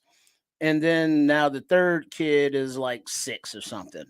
So they've all gone on hiking adventures in the Alaska wilderness. They've actually traveled the globe, but in Alaska during winter, he goes out by himself and he'll dig a ice snow shelter dugout under the snow, or he'll make a shelter out of pine trees or whatever, or he'll make the little homesteads like that. And he also, like Minister Charles was saying, he has a secondary channel, Catfish and Carp, because he's always out, fishing. Minister Charles is bullshit. You know what? All you motherfuckers, some closet Alaska. Y'all been dreaming too. I thought Minister Charles was bullshitting about the catfish and carp, and you were like, yeah, oh, but no, that's a channel that he has also that he spun off. Count on Minister Charles for knowing about the catfish and carp. Right. Yeah. But he had to give up his channel because his wife, she allowed him to do it, but they got over 1 million subs, so they can't do anything and not be just people, because people want to be, hey, you're famous, take a selfies and all that shit, and she ain't feeling that, so she made him quit. So, but yeah, that's Luke. I had no idea who this motherfucker was, and I watched. Yeah, Tommy, Nathan, and I'm ready. I'm always ready. That's what he said when they was down in the bayou. He took them he takes the kids, the toddler who was like in diapers still. He has them in a snowsuit and a sleeping bag and dragging them out in the wilderness, to go camping and hiking. Yeah, talk some sense to these motherfuckers. I think we got a bunch of closet Alaska. Y'all having Alaska fantasies and shit. Y'all watching. I don't even know who this motherfucker is. I watch Alaska. Nathan, Tommy, and Jake. He's a glorified homeless person. And at the end of the day, look, I don't know if I bet he got money. I bet I just bet all y'all got A&E is all I bet, because that's but he's been able to travel the globe and do the channel because of the popularity of the channel. Over 1 million subs. He's getting a nice amount because his videos be getting 35, 40 million, views. So what you're Hold on, telling me Trish. is Hold on, Trish. I should just step out into backwoods Canada, build a Yeah, hut, you should fucking do something and film it, and dog, you're gonna make a bunch of money. make But a Trish, bunch of Go money. out, go out there and out motherfuckers, hold on, Trips and kids. You motherfuckers are excellent at picking holes in anything that I put up on the screen. I can't believe you motherfuckers haven't seen this shit and just hasn't picked. Like, who in the fuck could live in this in the winter? How y'all come on, man. Well, I mean, That's all. that's what is that? Naked and Afraid or Alone? One of those quote unquote reality TV shows. If I go upstairs right now, my wife is watching any one of these shows as we speak. I have no interest in any of this because, like I told you, my family is from a tropical country, damn it. They moved into this freezing cold area. I'm still upset with them for doing it. And I will find my way back to a tropical country at some point. That's where I am with this. I'm not, I can't co-sign on any of it. But again, I have just slight experience here. I have a couple of my friends who are living off grid right now in much more like hybrid case scenarios. Like they've got internet, they figured their stuff out, you know what I mean? Like they're really planning and plotting it out. They've got larger generators, well water, all that good stuff. They're doing it the right way. But it exists, man. Like this isn't a television channel worthy. I actually know folks who do this. Dog, look at this motherfucker's roof, man. That has to have roof has to have enough heft to it. You always talking about kids in that part of the world, how heavy the snow can get and how much of it is. You got to have enough heft under a goddamn tarp to keep you safe from snow. If that motherfucker caves in the middle of the night, what the fuck do you do? So facts. Yeah. This is like summer, spring. I guarantee you, he has a full-on actual roof over top of that tarp before snow hits, because that ain't gonna do shit. Like it's not. Well, what you're looking in there is what do you call that? An A-frame? That's not an A-frame. That's what do you call it? Whatever. That's a built-out A-frame. Built out, okay, because along you got the center beam going down the center, but then you have slats going in between, and then you have the tarp over that, so you can not poke because you don't want to put a hole in it, but push up with your hands, and it'll slide the snow down off the sides. Oh, that's true. So the weight doesn't get in. So from the interior, because you want to keep it down as low as possible. He's a tall guy, but he's still inside of that, huddling over, squatting down a bit because heat rises and, you're trying to stay warm. So you can do that.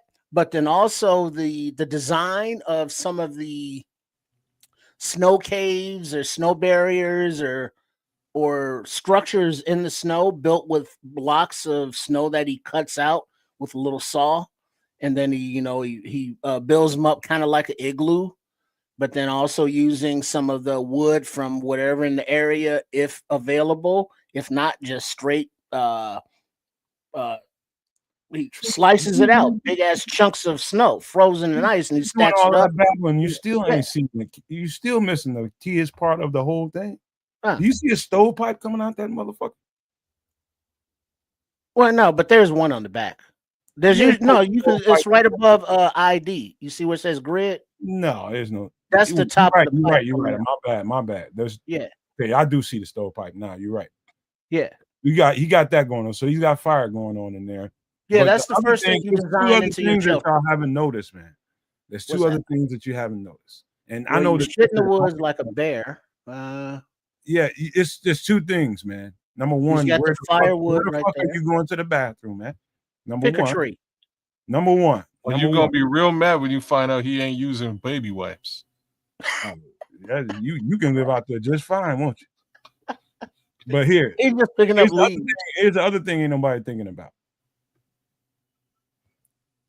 Food. How do you keep food, kids? You live in a country where there are bears, there are wolves, there are coyotes, there's all kind of wildlife, marmots. You got fucking all kinds of things.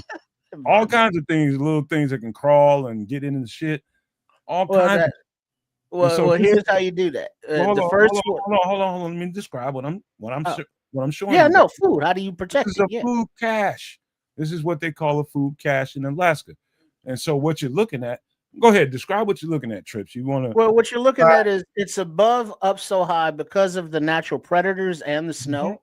Because once it starts snowing up there, like where he's on this picture, if you're looking at it on the screen there, he's I would say what is that, 18 feet up in the air, and so where his bottom boot is, animals can get to once it snows, and so you have the food in there that's usually salted to keep it dry and fresh over the winter, and it stays in there, and that's one way to keep it safe during the winter. But another way that kids was talking about, if you're out hunting, fishing, whatever, and you're away from your camp and you get stuck out overnight, what they do is they freeze their catch of fish or meat, whatever, immediately in the area that they're cleaning it.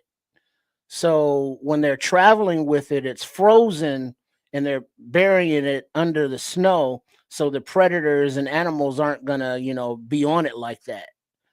So that's why in these camps, like you're looking at here, you can see the pipe on the stove there, and that's fine for cooking indoors.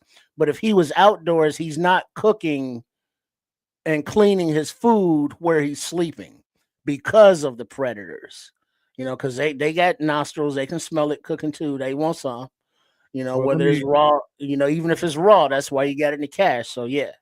all right, first thing you got to pay attention to is the black things around this beams, around the four beams that's holding up that food cache. Those are I don't know the exact proper term to call them, but I know they're there to keep an animal from making it all the way up to its cache. So once they get to a certain point, they're going to run into those things and they're going to slide back down, and they're going to be frustrated because they can't make it to the top through those things. And so they can't sink their claws into those. So those are very, very important, having them all around the four beams. The problem is, in my opinion, and who knows where he's at in the construction of his food cache. The top, the birds can get in there. Those birds have thick, strong talons that can dig through that. That's I forget what they call that shit that they put on this. No, that's more than just the grass and the moss. There's a roof under there. What I'm looking for. I bet it ain't. It's just wood. No, look at where the pulley is, where just to the left of the arrow, and you can see the A-frame, the extended, where the slats go downward. That roof goes along to both sides, because you see on the closer side, there's a beam that goes the length of it, and it's tied on. That's what those slats are anchored to. And so you seal that up, and then you put a tarp over it, and then you put the dirt and moss, not the dirt, but the moss over that. I bet you something can get to that. If they want, that kind of defeats the purpose then. I bet you something can get to it. So it's either way it goes. What I would just say this, man. Let me get this off the screen for a second. I'll say this. I get this whole thing. I get it. I understand the adventure. I understand the curiosity of it all. I understand, just the curiosity will lead you down a road like this to make you want to go out there and see if you can do it. Because I think most people, like your average person, probably has a isolationist side to him. He just wants to be somewhere where he ain't being bothered by people. You take that aspect of it and you can let your mind wander off into a space like that. Now, I get that part of it. But it seems to me that we got a bunch of people in this country in particular that want to go back in time. Like, motherfucker, there's no such thing as a rewind button when it comes to time. Humans have already done this shit. No need to recreate the wheel, goddammit. If you want to go out there in Alaska and make you something that you want to escape to in the summers and the winter times, however we want to do it, but to just move there, I think it's totally insane. Totally. That's the only part of it that makes sense to me. I wouldn't you know what I mean? It's the only part of it that you're really escaping the general status quo. You're escaping the rat race, as it were, right? If that's I what you're understand that. I if understand that's what you're doing, you know what I mean? If that's what you're doing, I can totally respect it. Go out there, have your fun. It's not fun. It is hard effing work from front to back. But at least, again, you are working for yourself as opposed to for the man. Yeah, I get it. and all looking at that with all hell goes, breaks loose, everything goes to shit. You don't want to be in an urban environment surrounded by millions of other people. You know Well, what I mean? you're gonna have to fall back on exactly what they're putting in place, right? Like we've talked about, like, zombie apocalypse situations a couple of times. That's They're prepared. All they're missing is, like, zombie defenses. They're ready. They're Don't get me ready. started, kid. Don't get me started. Do not get me started. Here we go. All right, man. So that being said, I do think this is it's very interesting at the least. I got my opinions about it. We all have our opinions about it. But let me ask you guys. If we're men, there's a certain type of outdoors activity that we all kind of cling to. Everybody in this chat, everybody watching the show, listening to the show will be able to relate to this. Are you, when you go outside and you open up a grill, what kind of guy are you, kids? Trips, we'll start with you, kids. Are you a smoker guy or are you a griller guy? Which one? There's a big difference. And I'm in a case you griller. don't know, let me go here. In case you don't know what I mean, I don't know everybody knows this, but this is your average barbecue smoker in anybody's backyard in America or anywhere else. This is a barbecue pit smoker. Where you see that arrow pointing down, that is where you put the wood in. You'd be surprised, kids and trips, how many people don't know about this, man, because a lot of people don't do it like this, man. I wasn't always this person. I didn't know about this world really until maybe about 8-10 years ago. But this is what we call a barbecue smoker. What are you, man? What are you, a smoker guy or something else? Straight up griller, man. All right. Not a smoker. What I can say is that I understand the smoker mentality. The food comes out with a very distinct flavor, and when I say a distinct Slow and flavor, low. you That can is have multiple different smoke, multiple different flavors of smoke. So I do have one friend who's got a crazy smoker, and the food that comes out of there, to be honest with you, it takes forever to cook, but it comes out delicious. So I have to give the smoker community mad respect, but personally, not my jam. So Trips, you want to, before you go ahead, but make sure you describe what you're seeing, or I'll do it. What I'm seeing is a smoker with 3 pieces of meat wrapped up with I don't know what that thing is on the right. Looks like maybe something, I don't know. Oh man, that might be a piece of wood. I don't know. Piece of wood like mesquite. Yeah, maybe a piece of wood, like a piece of wet wood that will not burn but smoke to give you the flavor. Whereas the wood in the right in the heat chamber over there is actually providing the heat, which you want to smoke at about 2 1/4. You want to go slow and low. That is the tempo. And then you got the moisture in the chamber there on the right, to keep it from drying out. Because there are different ways of smoking. You got mesquite wood, you got the apple woods. There's multiple different flavors of woods that can flavor the meat depending on what you're cooking differently. You got different ways of doing different, foods, different meats. So not only do you do this slow and low with whatever meat you're doing, you can make jerky in there. You can smoke fish. Out in the wilderness areas, you can build one of these out of raw materials with wood, with a mortar made from, sand or mud and waters. You put all that in there and you make a stove, and you can make a smoker so you can smoke that meat out there in Alaska. But my personal thing, and at the bottom there is your grease drain drip bucket thing. and then your temperature gauge is there on the left. And what this looks like smoker is designed to do is have like the air smoke come through the bottom and then travel up to the top and then come back across the meat to go out the chimney. It's a circulatory design thing that they do in these smokers, but they got different, because I had one here that was a vertical smoker. So the heat element went in at the bottom. It can be propane, it could be wood, so whatever fuel source you get, but the flavor comes from that the wood that you're using. Whereas in the grill is, yes, I'm a grill person too, because that's more direct heat, because you're normally using charcoal. But surprise, surprise, you can also smoke in a grill. The way you set up your charcoal, whether it be a indirect kind of thing or a snake design, where you line the outer part of the grill with charcoal, and then you light one in, and then it slowly goes around. But you want to make sure to keep the top closed, because you want to keep all that heat in there. So there are different methods of doing smoking on a grill, but then the grill just has that char flavor, like kids was saying, you got the smoke flavor and with the smoke rings and the different layers of the juice dripping down, and it's delicious. But then on the grill you got more of a char. Some people call it burnt, but it's not. There's a difference. Char is char, burnt is burnt.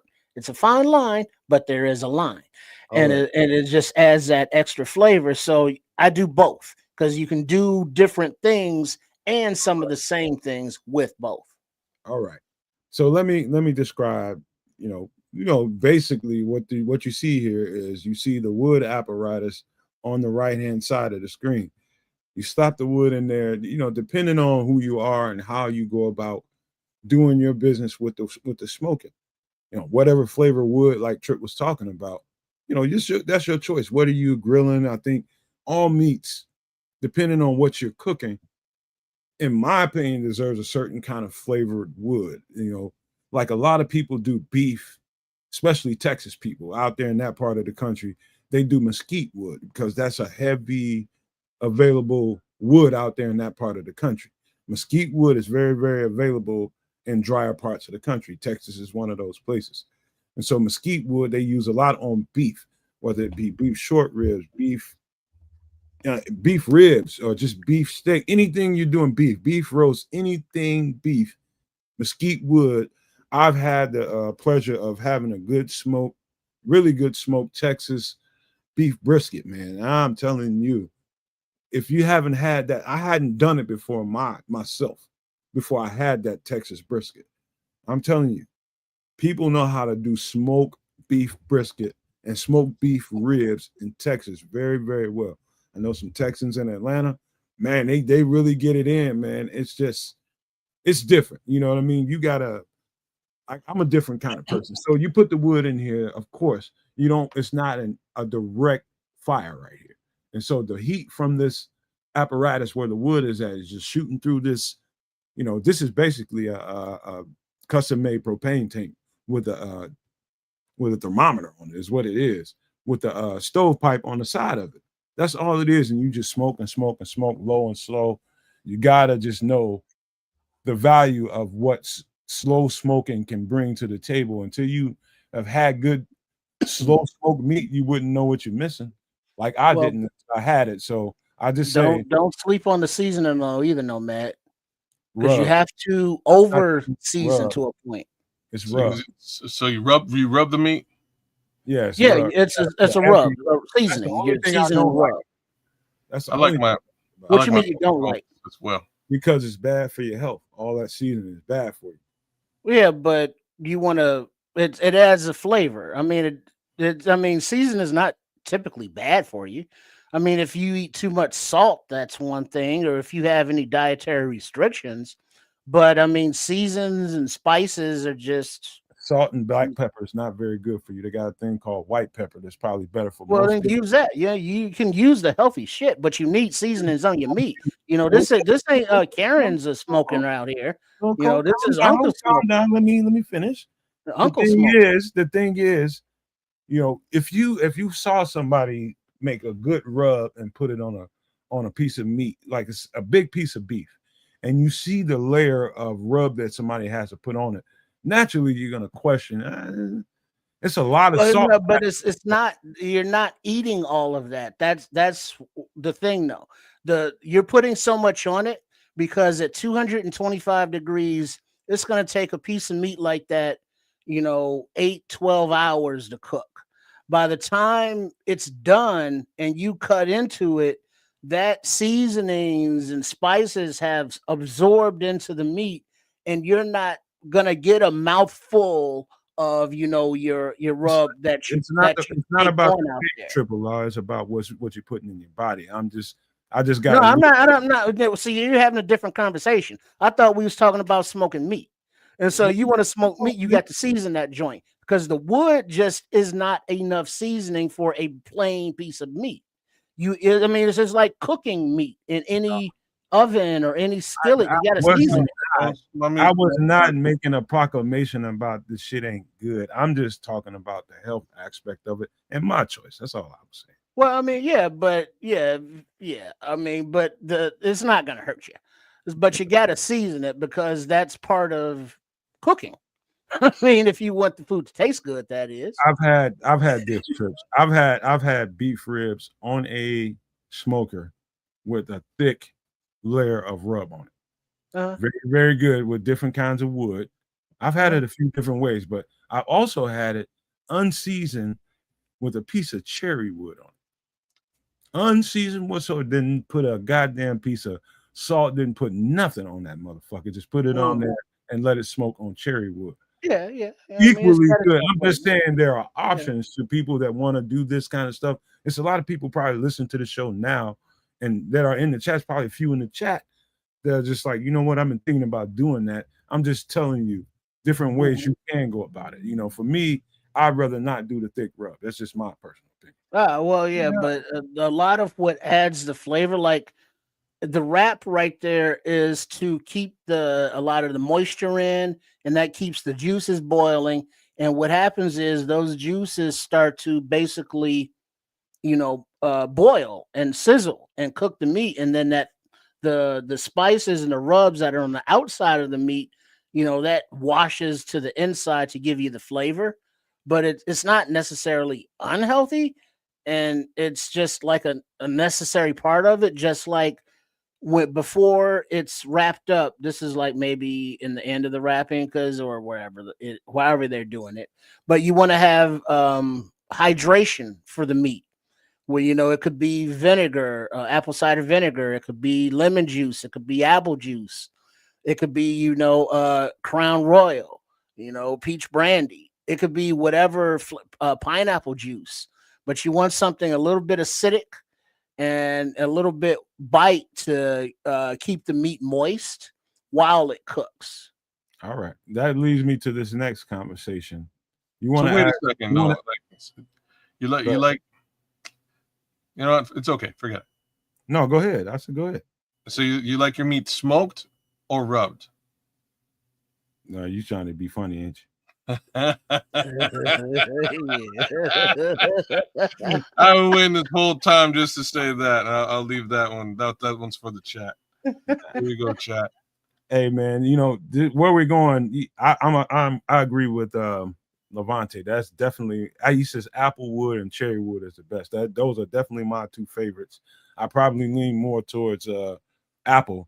At times, I don't know what it is, man, but I've gotten cherry wood probably on the wrong piece of meat, and it was very strong. But that was just me and my first early experiences. And I'll do cherry with certain things, like with chicken. I'll fuck with it. But yeah, I like that too, Levante. But if you want to ask Nomad, what is your particular flavor? How do you get down? This is definitely more me. Open pit. This is pretty much the way of Chicago. Now, kids, I don't know if you know this, but in Chicago, if you go to Lim's, just Google Lim's Barbecue and just Google images of Lim's Barbecue, Lem's', Lim's Barbecue. And you'll see that somebody is cooking open pit style, like you're seeing here on the screen, in a fish, basically a big fish aquarium. And so open pit and the flavor, there's a whole barbecue sauce that I love that I mix for all my barbecue sauces called open pit that I mix everything with when it comes to barbecue. This is definitely me. Why do I say this is me? I grew up with this style of barbecue. I grew up with this flavor of barbecue. Does this mean a whole lot more work? Yes. Mm-hmm. Absolutely. If you're one of those lazy ass people, don't do this. Go to the smoking Right here. I'm a more hands-on kind of individual. I like to base, and that's the key to it. I love to base my meat continuously throughout the whole cooking process. And so that's why, to me, why open pit is more valuable to me, because I like a certain flavor. I want to put every bit of my marinade on that meat that I can. I want to make sure that from the beginning to the end, that thing is just getting more and more flavor added. So if you want to ever ask me how I get down when I go outside, this is exactly how I get down. Yeah, that's a nice variety of meat right there. Limbs. You find a picture here, kids? Not like what he's looking for. I'm at Lem's right now taking a look. Just Google Lim's famous aquarium barbecue pit. Yeah, because it's an aquarium because you can see in it. Well, you can't see in it because of all the grease and the smoke, but you can basically see in it. And it's like the majority of the restaurant is the smoke area. But like you see this grill here, that'd be a beautiful setup, out in the wilderness, out, someplace, smaller scale. But it takes time. You gotta make sure the ash is just right. You don't want nothing to burn, but you want it to cook evenly. You gotta make sure it's basted. It's a process. You earn, the respect of that meat because you got, quarter or half chickens over there. You don't want those to burn. You got the sausages in the middle. Those can get a little char on them, but you want to make sure the outside has a good enough char where the interior is cooked, because raw chicken, that's not good for you. And then the ribs, you got your beef, you got your porks, and it's just a beautiful thing that you got that big ass pot of sauce over there with the mopping and the basting, because you got to have a big thick mop to get that sauce to go smack and splatter onto that meat, and then you get on there, yeah, and then like it's that's just a carnivore's wet dream right there. Shut up, Scrolls, with your nasty ass, man. You always thinking about some goddamn mannish shit, man. Stop it, Red Baron. I base the meat continuously, he said. So I had something. You're gonna go blind. I had something very similar to this made in my backyard in Atlanta. It was a lot smaller than this, but it was very, very effective like this. Where you can put a nice large chunk of meat on there and a variety of it, and you can do your thing like this. This to me, when it comes to flavor, if you one of those, I think it comes down to flavor. I think if you value the wood taste, you're definitely gonna be a smoker kind of guy. If that's more like your variety of flavor, that's what you're gonna do. But me, I'm a marinade guy. So smoking really doesn't help me bring all the value that the marinade can bring to that meat. That doesn't really help the situation. The wood is going to take over that situation. So in this situation, you're going to get a nice mixture of the wood that you see underneath there and the base that you marinate that stuff in. And then when it finishes, you can do that barbecue sauce over the top of it, wide ass open. And it'll caramelize on that. I think this is, to me, this is the more, in my opinion, you guys can argue it, this is the more valuable method of producing the best barbecue, in my opinion. Yeah. I don't know. Well, that's this looks like so much bloody work. You know what I mean? That's probably the best way that I could put it. I rock a marinade too, but I don't do so. What? Okay. So you like the first thing for me to really say is you like Americans are very serious about their barbecue. You guys are very serious. Absolutely. I'm saying Canadians are much less serious about this. I'm just saying. My next door neighbor's from Philly, and it was funny because when he moved in, I had an extra grill, and I have a gas grill. I have a huge gas grill. It's a range, beautiful. Use it all the time. I had a smaller one that whoever was in this place before I moved in, they left it. So I was gonna get rid of this smaller, gas grill. And my new neighbor from Philly moves in. I'm like, hey man, what's going on? I got this grill for you if you want it. And he stopped. He's like, oh, cool, man. And we met around the front, and I showed it to him, and he's like, oh man, this ain't charcoal, this ain't wood. I was like, no, it's a gas grill. I was, oh shit, what am I gonna do with that thing? I was like, what? He was like, yeah, well, what am I gonna do with that? I was like, okay, well, it's either I give it to you or I throw it away, and I wound up throwing it away.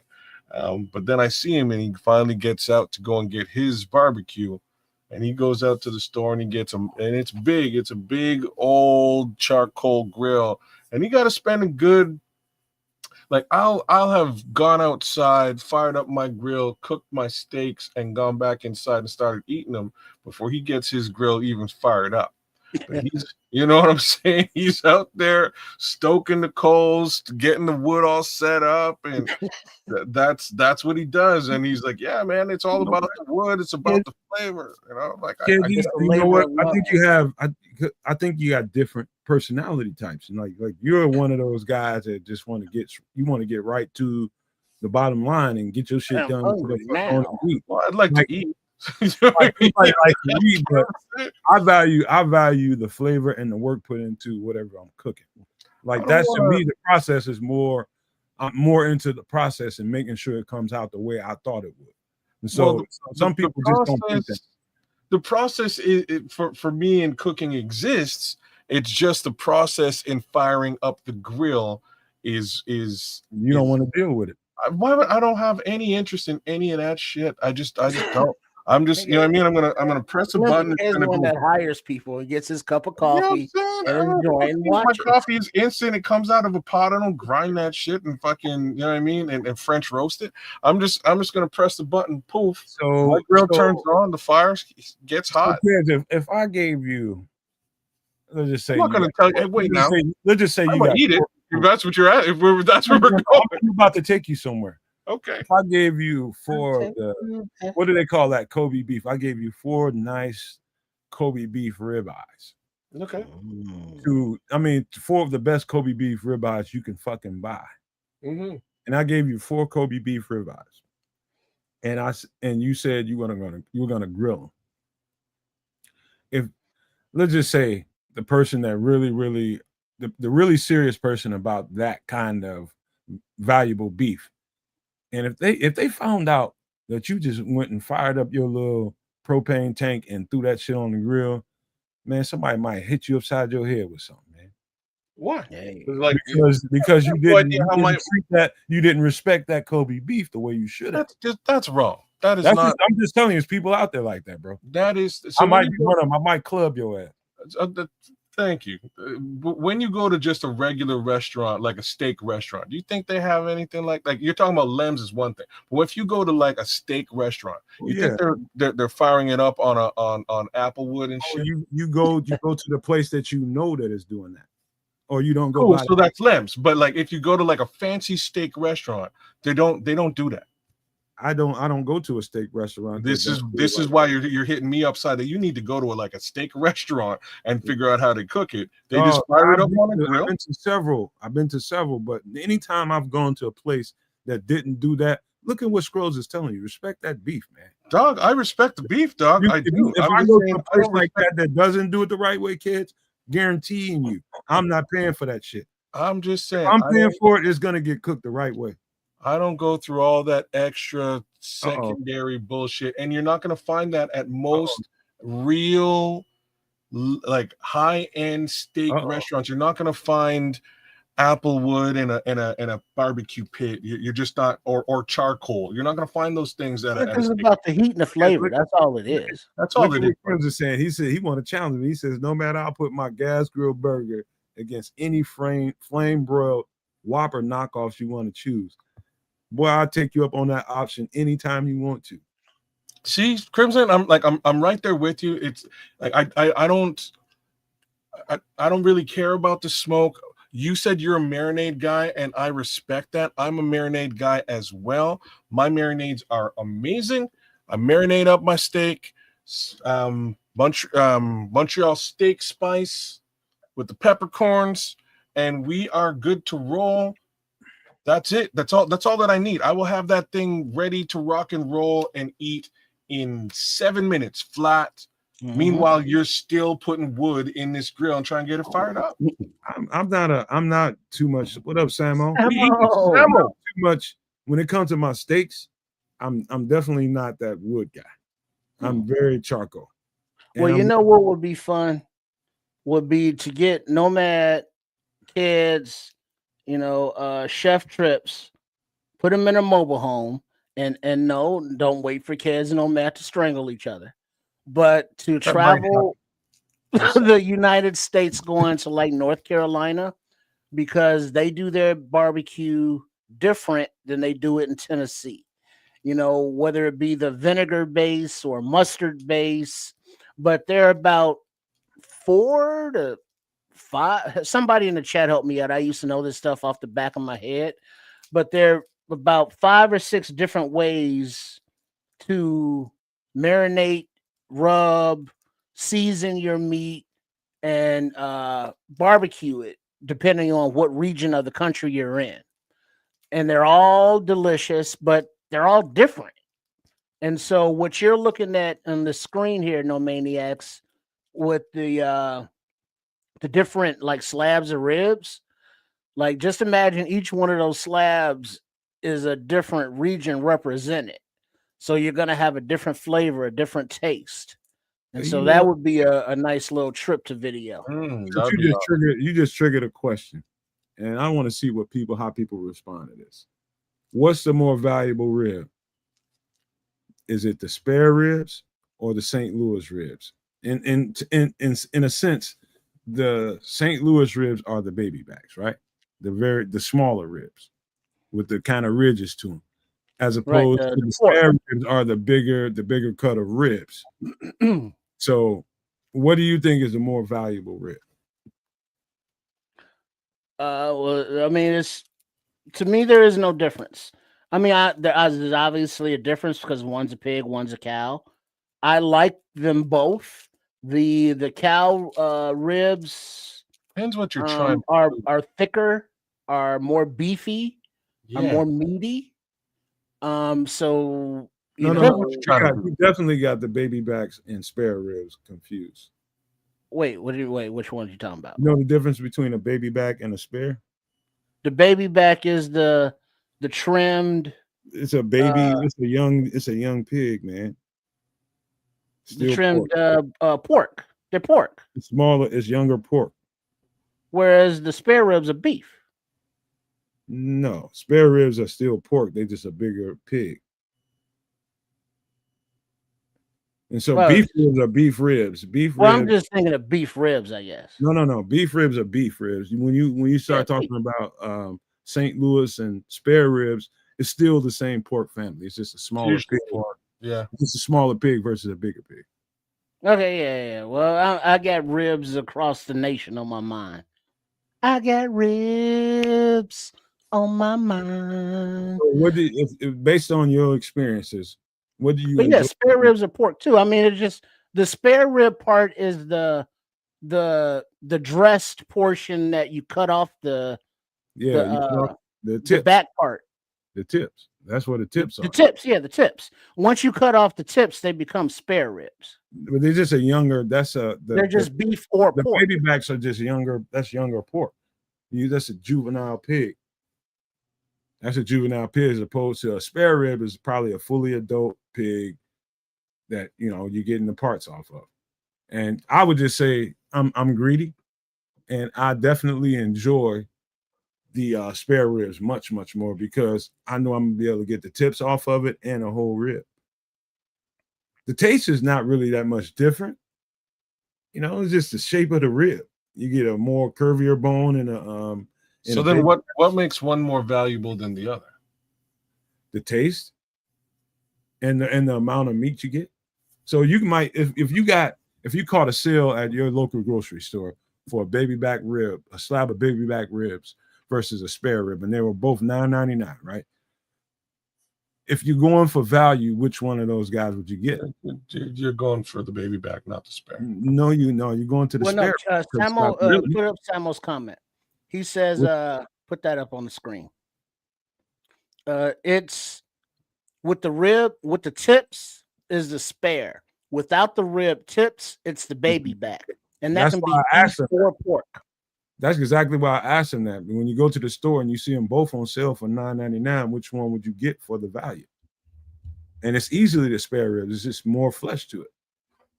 Well, no, because you got the tips as well. But the baby back gets more tender. Yeah, because they're thinner. It's not as much to cook. But now, would you go beef or pork? Does that matter? Well, that's a whole different conversation. A beef rib is a whole different animal, bro. It is. Well, yeah, if you're going to get for the value, if you got to feed a whole bunch of greedy ass people like myself and my family, you're going to get them goddamn spare ribs, brother. Period. And don't even think twice about it. Them baby backs, them little weak ass ribs ain't going to feed your family. Yeah, that's not enough. I can eat a rack of them motherfuckers by myself if I wanted to be greedy. You know, because hell, that rack of tips is a meal in itself. Shit. Yeah, you got because when you cut the tips down off the spare, and then like if you're doing them on the grill, smoker, and or oven, you know, you wrap those. Leave the tip. Don't separate the tips. Let's leave the tips as one big piece of meat, and then you cook that with the ribs. You know, just like it, right next side of them. And that's its own good eating right there. Get you for. Put it like this: if you enjoy a little gristle, yeah, you know what I mean. Hey, Trips. What's funny about it is I enjoy my gristle. I got tapped to do a family get together. I don't know what it was. I don't know if it was the 4th of July. It was one of those barbecuing ass events. 4th of July, Memorial Day, fucking Labor Day. One of them motherfuckers is a barbecuing ass day, and I got tapped to come do it. And I must have had. There must have been 30 plus racks of ribs to do. 30 plus. And I'm in my auntie's house and she's got one of these outside her house, but it's a cinder block, but she got them nice, man. And so it's a situation when now she had a piece of tin to go over the top of it.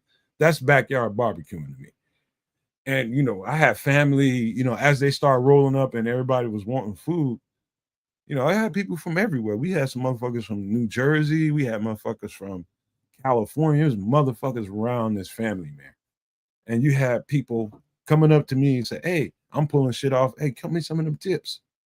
And you had other family members like, what the fuck is tips? What is that? And so look at Samo. He said he loved the gristle too. I love the fucking gristle. I love crunching the gristle. And so people don't know how good that is, man. Rib tips, and they just don't know how good it is. Well, there was a place in Hyde Park, south side of Chicago, called Bibs and Ribs. Ribs and Bibs. And they used to sell rib tips. And, you know, they be back there, they cut them off the spare rib and they chop them up with the big butcher knife. And then they, you know, with the sauce and with the fries and oh my God.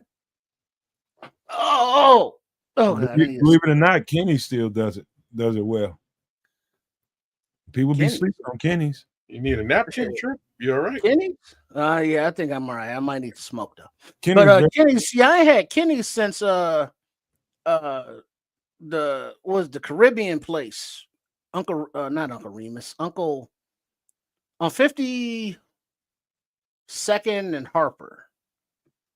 It used to be a Kenny's, a place for ribs, right across there from Hyde Park High School. And then it changed to Uncle Joe's or somebody's Caribbean. And so, like Kenny's, I ain't had them in a minute. I thought they went out of business. Kenny's everywhere. They mostly on the south side, near me. That's probably why I know more about them. They ain't in the city like they used to be. They definitely going more down towards me.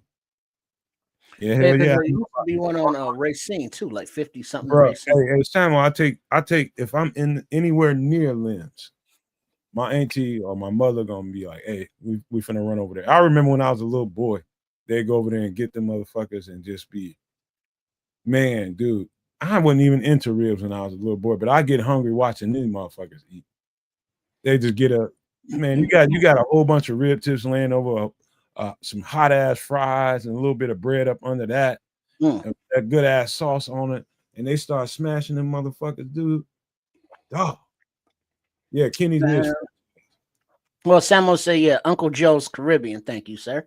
Oh, yeah, but now Limbs was good, but was it Betty's on 83rd and King Drive, right next to the motel, like connected to the motel?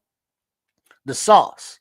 Like sometimes you go to a particular spot because their sauce is off the chain. So yeah, that was Betty's. That was my spot because it had a sweeter, barbecue sauce on those ribs that they, still, smoked on premises. And yeah, there's another Leon's on 59th and Racine, but he was talking about Kenny's. It was a Kenny's right across the street from a park on, I want to say 59th and Racine, but that was Leon's. But there was a Kenny's someplace on Garfield, or it was someplace facing the park, facing east. But yeah. So anytime though, just to give Kenny a little bit of respect, because I stopped at one probably about 3 years ago, because this was right after COVID kind of lifted. One of my co-workers I used to work with, he was like, man, take me up to that Kenny's. It's a Kenny's in University Park. And one good thing you can say about a franchise organization, at some point or another, they must have been fucking good. Anytime you get franchised, that motherfucker must have been good. And I will just tell you that Kenny down in University Park, I went there at a good time. I can't say how their overall food is around the clock, but when I went there, both times I went there, that shit was off the chain. Good. It was the Kenny's I thought it was. It's Kenny's I thought it was. There goes Samo for you there, Trips. Yeah, 55th and Loomis, across from Sherman Park. You know what I mean? You know what I mean? Southside. All right. Let's do this, man. And we're gonna do this real quick, Kaz, because I know you sleepy, because your ass, that's the reason why your ass off the screen, or you hungry, one of the two. Let me get this off the screen. Give me a second. Possibly both. All right, we're gonna get it over real quick, man. So don't worry about it. I'm just gonna ask some questions, man. I'm just gonna ask some questions, but first I gotta get this off the screen. All right. Let me just do this, man. I forgot to do this. We gotta do this. I love my damn video, dog. I'm sorry. Here we go. I gotta do it, bro. Leave me alone, man. Leave me alone. Where is it at?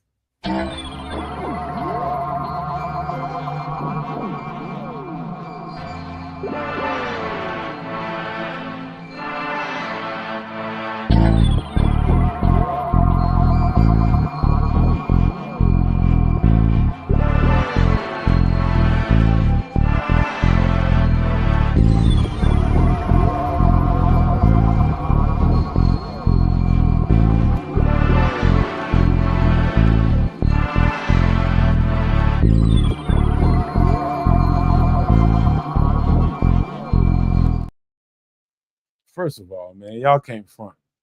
That shit is dope.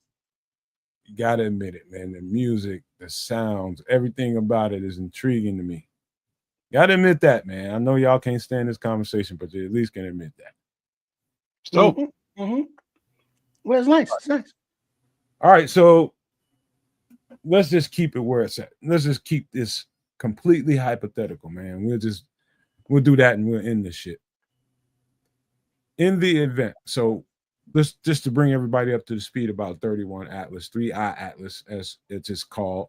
This is the third interstellar object, in space that astronomers have noticed. That's why I call it 3I, 3 interstellar.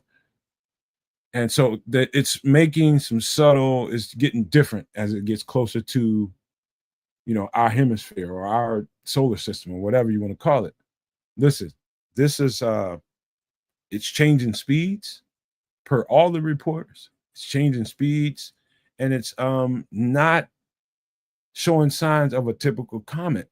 And that's about all most people, the conspiracy theorists, the people that watch this stuff and do this stuff for a living, those are the two things that everybody's holding on to. Why is it changing speeds? A lot of people are saying because it hit, something in space and slowed it down, all that kind of stuff. But going 137 miles per hour plus, what's out there that can slow that thing down? You know what I'm saying? Something that's twice the size of Manhattan, 3 times the size of Manhattan. Number one, that there's that. And the fact that it has a front glow. So everybody is attributing lights to this thing because it's lit up in the front of it, as opposed to having a typical comet dust trail to it. And people are just, man, we might feel a certain way about it, but people are really tuned into this, man. It's just going to get more and more intense as we move closer to this thing coming into our solar system, bro. Not shouldn't, but when does it get to the point that we have more picture, more video evidence, more what's out there? Radar? Because wasn't there something here? Well, obviously, because I don't talk about this nowhere else, but there was more than one object. There were like 7 of them. Yeah, there was comets. And they were all on the same trajectory. Yeah, it's comets. It's comets, 7 of them, as a matter of fact, trips.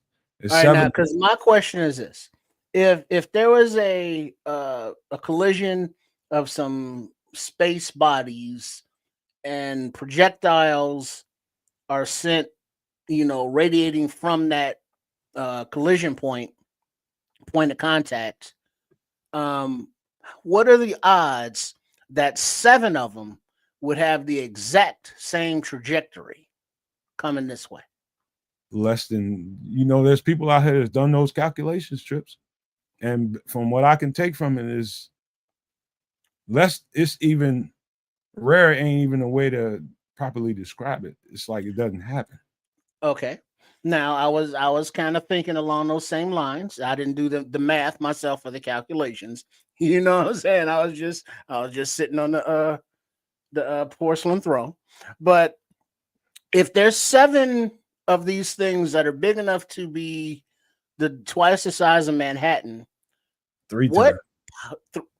Even better.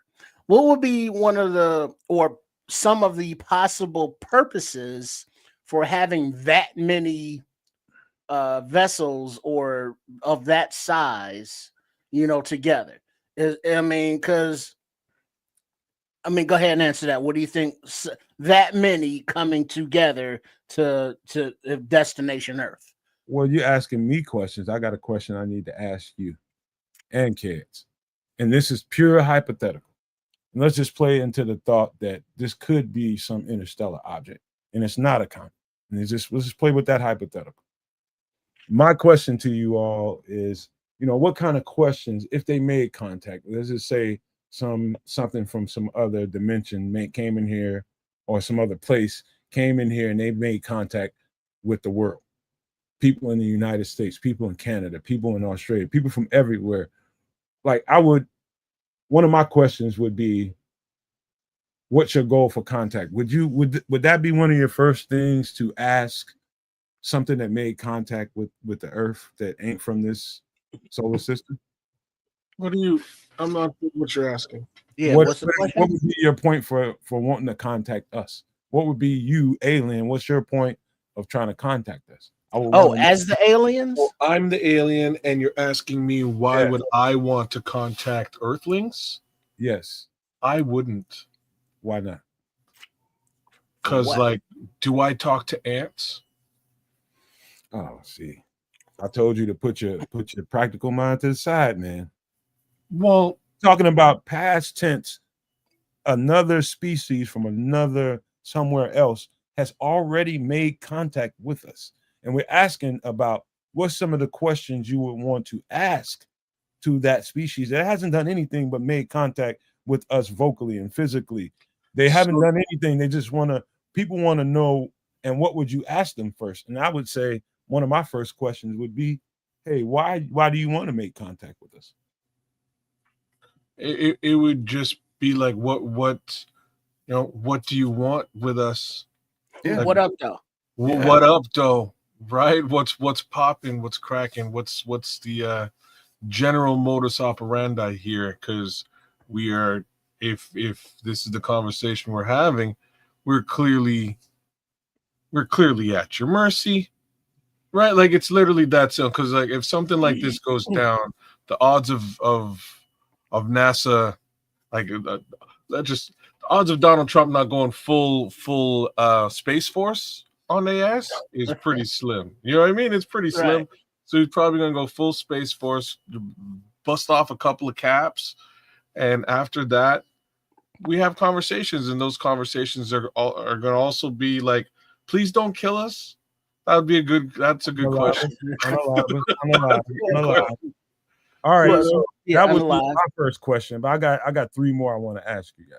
All right. Well, I would want to know I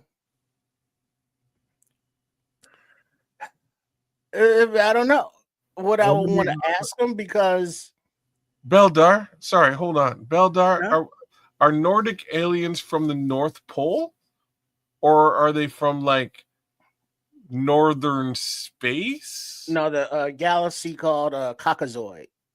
Well, hold on, man. All right, so that would be my first question. I'm going to tell you what my first few questions would be if we were to make contact, if I had any say so here. My second one would be, what is your genetic makeup? That makes sense to you all? Well, so you're going to ask them that question?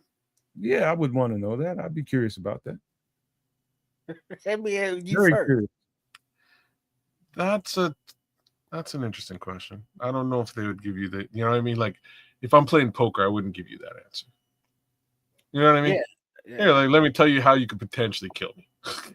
Like, I'm made up of. Are you? Do you come in peace? You know, that's what Samo said. Like and I guess the person that the curious kind of intellectual would want to know. But hey, what are you made of? What are you? What's your design? Like we are made of this and that. What are you made of? Wouldn't that make sense? So Sam, I think meeting for the first time, you wouldn't want to ask that question. I think I think a valid question is along the lines of what Sam's saying. Sam's saying, what kind of gas do you use? But I think to be a bit more. That's Scrolls. Oh, sorry, Scrolls. Sorry, bud. I thought that was Sam. Yeah. Red so I would say I would be asking about, what type of fuel did you use to traverse the galaxy? What is your ship made of? That type of stuff I would ask. Yeah, that's down the line, but that's definitely a good one. Go ahead, Trip. What brings you? Right, that goes to why you want to contact us. Mm-hmm. Well, not do you come in peace, but okay, you come in peace. Why? Are you part of a ragtag fleet? Commander Adama? Are y'all finding your way home? Are you touring? And you just stopping by on your way to Andromeda 12? Did you need to re-up with some minerals or something? You wanted to say, hey, life in the galaxy exists. We just passing through. Why are you here? Because you came here specifically. Because this is been on the radar for a few months now. So they're coming here or in this general direction. And maybe they'll just stop on the way by. Scrolls wants to know if you came for the Diddy parties because they're postponed now. I would have to layer on, are you allergic to baby oil by chance? Oh, I'm sure the Diddy parties are going on. They're just, behind jail bars. Okay. The third thing, let me tell you guys. The third thing that I would want to know, and this is just quick stuff that I thought of right before the show, is I would want to know how far they traveled to get here. I would want to know how far did you travel and how long did it take you to get here. I would want to know that. They might be vague on that one too. How many inhabited planets have you passed on your journeys? There's a good one. That's actually very good. But my worry is you got 7 possible vessels, if not more. More in their shadows behind Hold them. on, shut the fuck up, man. Look at That one's great. That's a good one. Scrolls, man. I should beat your ass, man. If I ever see I'm beating your ass. Why would you say something that fucked up, man? Man, and you missed the opportunity to say it about what's his name, man. Damn it. The astronaut QB, man. That's who it should have been. Dobbs. Yeah, Joshua Dobbs. It could have been Joshua Dobbs. He says, Scroll says, did you come to see your brother Zach himself play? Because he's retired now. And I would have said similar things about Joshua Dobbs. But that's fucked up, man. Scrolls, if your mind would even go there, that's fucked up. But go on, carry on, man. So I would want to know about the travel, how long it took him to get here. That's the whole thing, man. I'm going to watch that, Beldar, just so you know. I'm gonna watch it, just because you said so. I'm watching that. He's gonna get himself prepared for his probing. Line up. Come on, man. So with the question, let me repeat the question since you want to be an asshole. I would ask him how long. Wouldn't you be curious about that? How long it took him to travel here? So yeah. Well, first of all, you gotta gonna lead me into the next question, Tristan. Well, no, but that's a very you speak English real good kind of question. How long? Well, what do you mean how long? How many days? How many hours? How many minutes? Do they count time the same way we count time? Very. Do they count distance the same way we count distance? That's why it took us 4 centurions. And then you'd be like, well, what's a centurion? That's why I was going into the very next question. My very next question and last question would be space and time. Does it make a difference to you? Can you move through space and time? Does time and space, or is it even relative? Is it even relative to your travel? I would ask them. So there's you have to recognize just that there's going to be portions that they're going to want to withhold, right? So a portion of that question is like, if you're asking me like how long it took me to get here, you could potentially trace your way back to where it came from. So I'll give you just a little bit of bullshit. You just gotta be. Yeah, you can tell the truth. It ain't like we can go. Well, no, but you never know. Like you could at this, if you're having dialogue with an alien race now who's traveled here, et cetera, things that I will say about humanity, as stupid as we are, I'm sure we could probably figure some way of reverse engineering the stuff that they have. Building it on our own without them, impossible. You know what I mean? Like we'll never build that on our own. But if you brought it here, just go press some buttons to see what happens. We'll boom. Oh shit, I'm dead. But like we'll put another guy in there. Don't press that button. Right. Don't do that figure it out. We will reverse engineer it over time and get some understanding as to how to get back to where they are. Yeah. But the reason why I mentioned that, man. Reason why I mentioned that. Is hold on. Ultra curious. Hold on, man. I'm ultra curious. If that were to happen, what would it be if I were to ask? If I had a chance to ask that, why do I have this experience of deja vu? Why would I have an experience like that? I would love to get an answer to that. Maybe somebody. Wait, so you gonna ask aliens why you have deja vu? Yes, I would ask them. They would know, wouldn't they? If they know some things about space and time, wouldn't they? No. Yeah, I bet they would. No, they don't necessarily know that. You ask, you know what I mean? You're asking a guy who just jumped on a plane. Who said it's a guy? Okay, it's a girl. Maybe it doesn't. Maybe it has no genitalia whatsoever. No form. Maybe it's just a thing. I'm being facetious here, but like we'll call him a guy because I don't really want to get into specifying what an imaginary being is because he's imaginary. They're imaginary. In any event, like you're asking a very, very pointed question that I don't think they have an answer to. They may not have any understanding. You can ask, but you don't know. You know. But follow me. This is why you ask questions. But follow me. You don't think so. They may not have any level of experience with anything like deja vu. What if they did? Then you've asked the greatest question in the world. Okay, then. You know what I mean? But I'm just saying there's there's a high possibility that they would not. It's a in high their- possibility that they did too. Well, but now there's that realm that it's not just me being negative, but that believe aliens have been here before. Mhm. And that they're coming back to say hey, to visit, or to harvest. Whatever the case may be, they already got the coordinates. There is nothing that we have as far as planetary defenses, Space Force or not, that can match a technology, that is able to, travel, with multiple vessels from way over there to back over here and again and again. We got nothing for. There was just that radar or video, whatever it was, of the unidentified flying object, but they call them something different now. I can't keep up with all. They keep renaming shit. But when they shot the missile at it, it was like, hey, what you doing shooting at me? And then dipped on off. You know what I mean? And that's all we got to offer. And everything else is detrimental for us.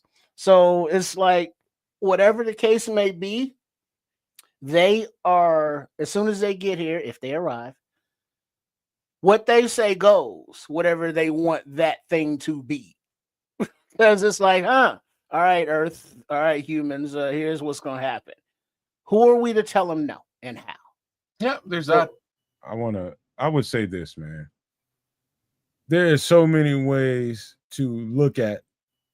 I'll just say this. That world that you just spoke to, Trips, about possibly, things from other creatures from other places already being here and have been here for a long time. There's definitely that community out here. There's definitely people who will make a convincing argument to you that they've experienced interactions with people like that, and people that shapeshift and all this kind of stuff that goes on. People, I mean, I can't tell you that I have a certain experience in my life that would tell you that, okay, we definitely have something from some other or somewhere. I've never had that experience. I've seen some questionable shit in my life, but I can't ever say with concrete evidence that I've seen something like that myself. But that's that, man. Any other thoughts about that? Because yeah, I got one. Not only for I do believe Nomad on Trips. I do believe that if something like that were to happen, I think the human race would have to examine how do we respond to it. But go ahead, Trips. If they're intelligent life forms and they have 7 vessels, enough to take the most worthy of the humans on the planet, not the richest, not the most athletic or the best looking, but the most worthy of the human beings, do you think individually you would be invited to travel with them? How are you living your life individually, or both of us? Just well, me? no, everybody in general. I mean, it's an arbitrary question, but you can answer it. Are you living your life to the fullest, that you know things, that you have something to offer, that you have some kind of knowledge of the arts or creativity, that you would be beneficial to the universe as a person? Do you have something within you that would make you a value to the rest of the I can galaxy? give you a very clean, dry answer. Absolutely, from my perspective. I don't know. Probably the best way I can answer that question. I don't know what they value. You know what I mean? I can sing really well. I can rap. I've got a really nice voice. People like me in general. You know what I mean? Maybe they will too. But I have this huge issue with this whole and Scrolls kind of nailed it a little bit earlier. Like, I don't know. On the planet Earth as it is, barring aliens, there's multiple languages here. I just don't see language being. I see language being and communication being the primary barrier. Universal translator done. You know what I mean? Well, where they have them, you know what I mean? They can share. Well, yeah, because they're coming here to find the worthiest to be ambassadors for the human race. Hmm. Not a particular culture or religion or geographical area, just the planet as a whole. So that's their mission. Their mission is to come here to find these ambassadors, and they're going to put The them exceptional people, the on, they're gonna exceptional put them on a humans. ship, and they're going to go back to where they came from. So Mhm. Trips is taking it down a road where, that's a whole conversation for a whole other show, but I'll lightly breach that conversation right now. And so overall, from what I can gather from all of what I've seen and heard, some of the most interesting things that I've seen, and you can probably look at what is it, the something from a third kind, whatever that movie is, right? I can't remember the name of it. Close Encounter from a Third Kind. All right. Third kind. Right. And so in that movie, there was something, I don't know if it was that movie or some other movie I seen, but there's something to, I think, rhythm. And I think how rhythm and music affects people. Well, I think it could be if there's a communication barrier, I think rhythm and music could, So they used rhythm and music to simply communicate with the alien ship. Alien ship repeated the pattern they created, and cool. Yeah, Samuel got a question right there. What if they came and said that their world is about to be destroyed, and if they want to save as many of us as possible, but only those who want to go, would you volunteer to go with them? So I can guarantee you Nomad would volunteer. What? You wouldn't volunteer for that? Man, I'm not even gonna answer that because you're trying to be. So shit, I'll go. I would any kind of thing. What if they came and said that our world is about to be destroyed, talking about their world, and they want to save as many of us as they're possible? talking about our world. They're trying to save as many of us as possible. Like I'm saying something positive. So he's saying that our world is about to be destroyed, and he wanted to bring it. All right, because it didn't look like that when I read it on the surface. No, man, this it's not like I'm gonna. So somebody from somewhere else has decided that, okay, I choose you, and I'm just not gonna. What the fuck I look like? Come on, man. I'm going to investigate every goddamn thing. I ain't just going to be like, okay, yes, I'll go with you. No, fuck that. I'm not. Okay, so it's yes or no. I mean, there is no investigation. I'm going to investigate it, and that wouldn't be like, no, I'm just going to give you this direct answer. No, I'm going to see what the fuck I need to see. And if I feel comfortable with it, yeah, just like anything else in this world, when you make decisions, you make them based on evaluation, right? I'm not going to just all off. But I mean, it could be, they come down. Hey, we want to save. You all decide amongst yourselves however you do that. What if they gave me an opportunity to get on that ship and show me some shit? If they gave me a chance to get on that ship and show me some shit, would you be convinced after that, kids, a trip? If they can show you what it looks like on their planet? Well, yeah, they can show you a lot of stuff, but that don't mean as soon as you get on that ship, they're gonna freeze dry your ass. And by the time you get back to the ship, you dinner. But now you're in the realm of, all right, we can communicate. You didn't come down here, with ray guns and just blasting or pods for body snatchers. Y'all came correct. It was like, hey, Earthlings, y'all want to roll? And if like that was an option, I might consider it, because it's like, all right, you got to look at it this way, Trips. If they wanted to do you in, that would have been done a long time ago. They don't need to come all the way to Earth to trick your motherfucking ass to get on their ship so they can do you in somewhere else away from the sight of other humans. Well, no, it could be like Bill. They don't want anger or fear in their meat. They want it nice and tender. All right. You know what I mean? So it's like you came by choice. So it's like, hey, go ahead, take a nap. It's a long journey. It's like, okay, sweet dreams. And then now you're done. As opposed to get in the ship or you will be destroyed. That puts fear in the meat. That puts a bad taste. So just think about what was just asked. You're asking me, would I have hesitation or trepidation about getting into a ship and going with something from somewhere else? Yeah. My answer to that, first of all, is, again, if they got all the way here unobstructed, Imagine what they can do to the whole planet. If they wanted to be destructive and be even, why would they come here and take a few humans to wherever and do them in and turn them into them? That's ridiculous.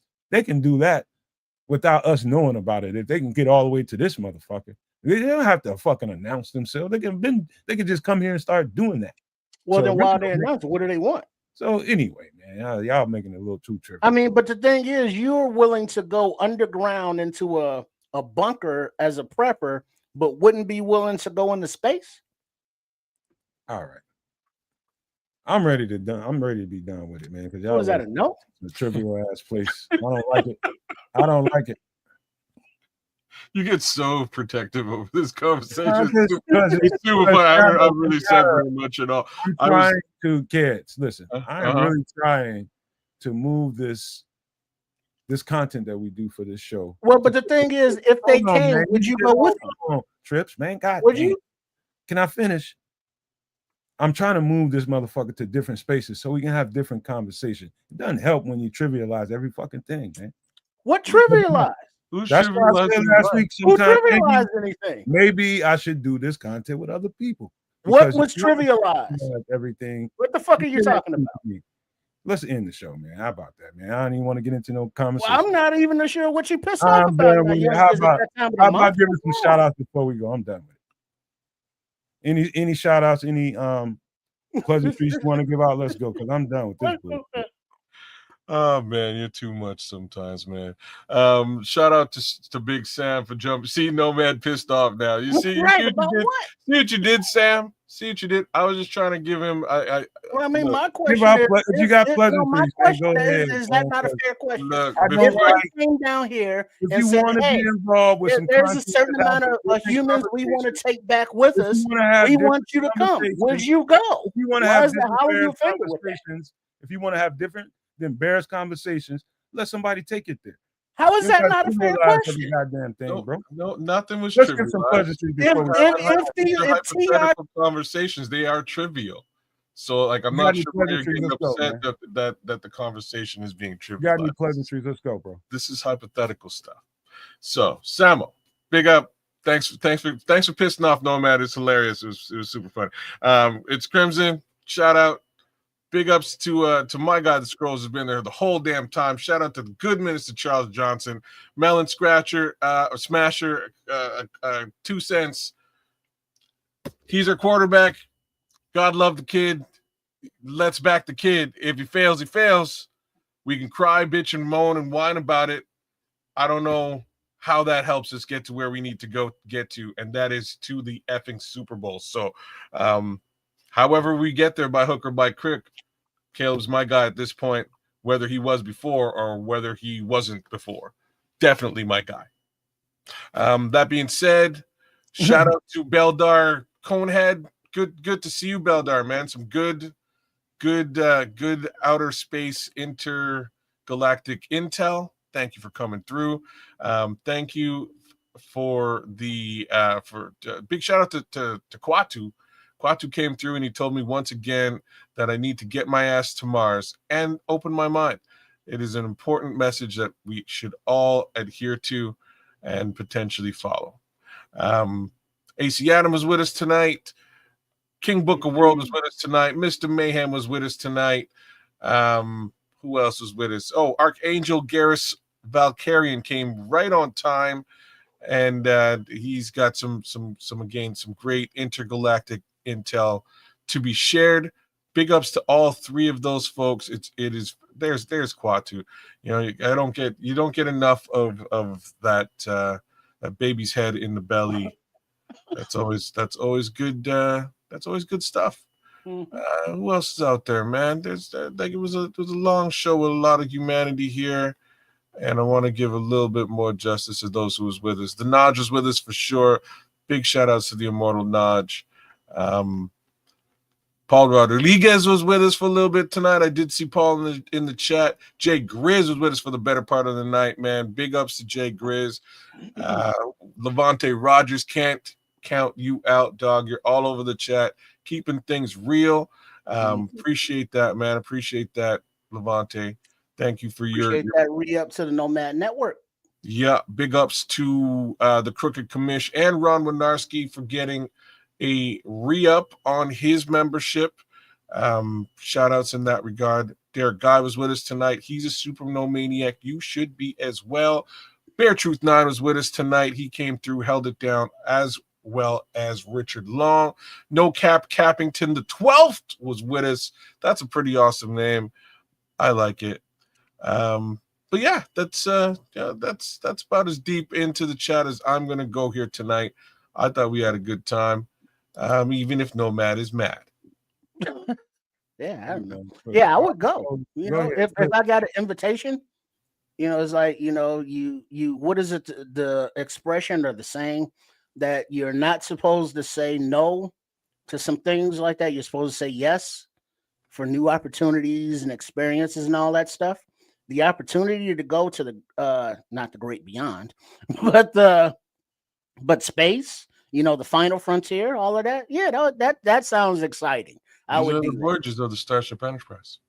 Yeah, you know, something like that.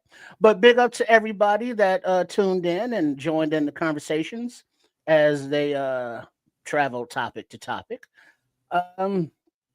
Make sure that you are signed up for the Superflex for you fantasy football fanatics with the Et Cares a Canuck. That's the channel here on the YouTube.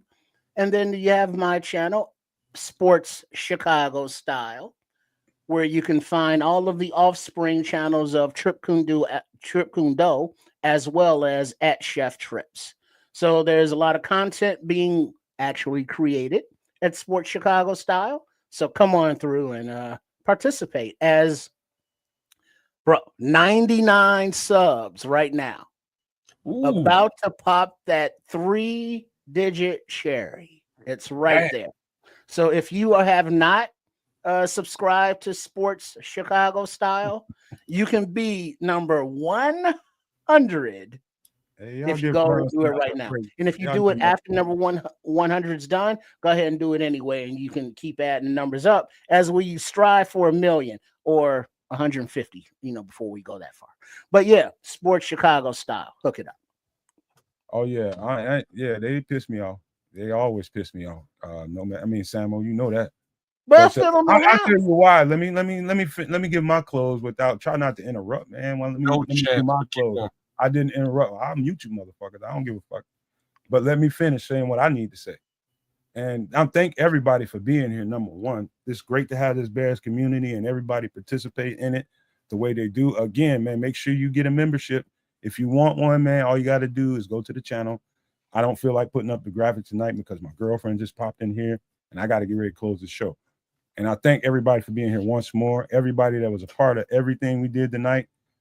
You can leave that up for a couple of seconds, man, but then pull it down, please. But you know, one of the reasons why I do get pissed off at the end of this when we're having different conversations, and I'll tell you why.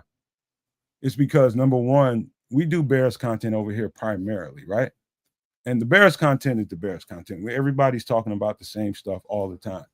The reason why this show was created was to kind of open up the borders, to kind of stretch the margins out a little bit, and to open up the conversations between us. I'm talking about everybody that supports the Nomad Network and all of Kez's channel and Trips' channel. Everybody that supports it all. The reason why I do that is to open up the border so that we don't have to be stuck in Bears conversations. Because I know one thing, I'm much more of a human being than a Bears conversation. And so that's the reason, that's the whole reasoning for doing the show like this. And so why I get upset is because I work hard to produce the show. I put time and I put effort into it. That's why I get upset when I feel like things are getting trivialized. That's the only reason why. There's no other reason for it. Ain't nothing personal. It's just the effort that I put into producing these shows. It's time of my life that I have to put into it. And so that's why, you know, just understand that from the start. It ain't nothing personal. It's just how I feel about it because of my time and effort spent. Nobody wants to have their work trivialized. And so that's why I feel the way I felt. But I thank you all for being here. And we love all y'all. Make sure you subscribe to everybody's channel. Kez's channel, Kez a Canuck. and Sports Chicago Style. Make sure you subscribe to them all. We love you all. And I want to leave you guys with these famous words. If you can think it and you can see it, there's no reason in the world why you cannot absolutely manifest it. Do not, and I repeat, do not be a prisoner of your own mind. But with that being said, we are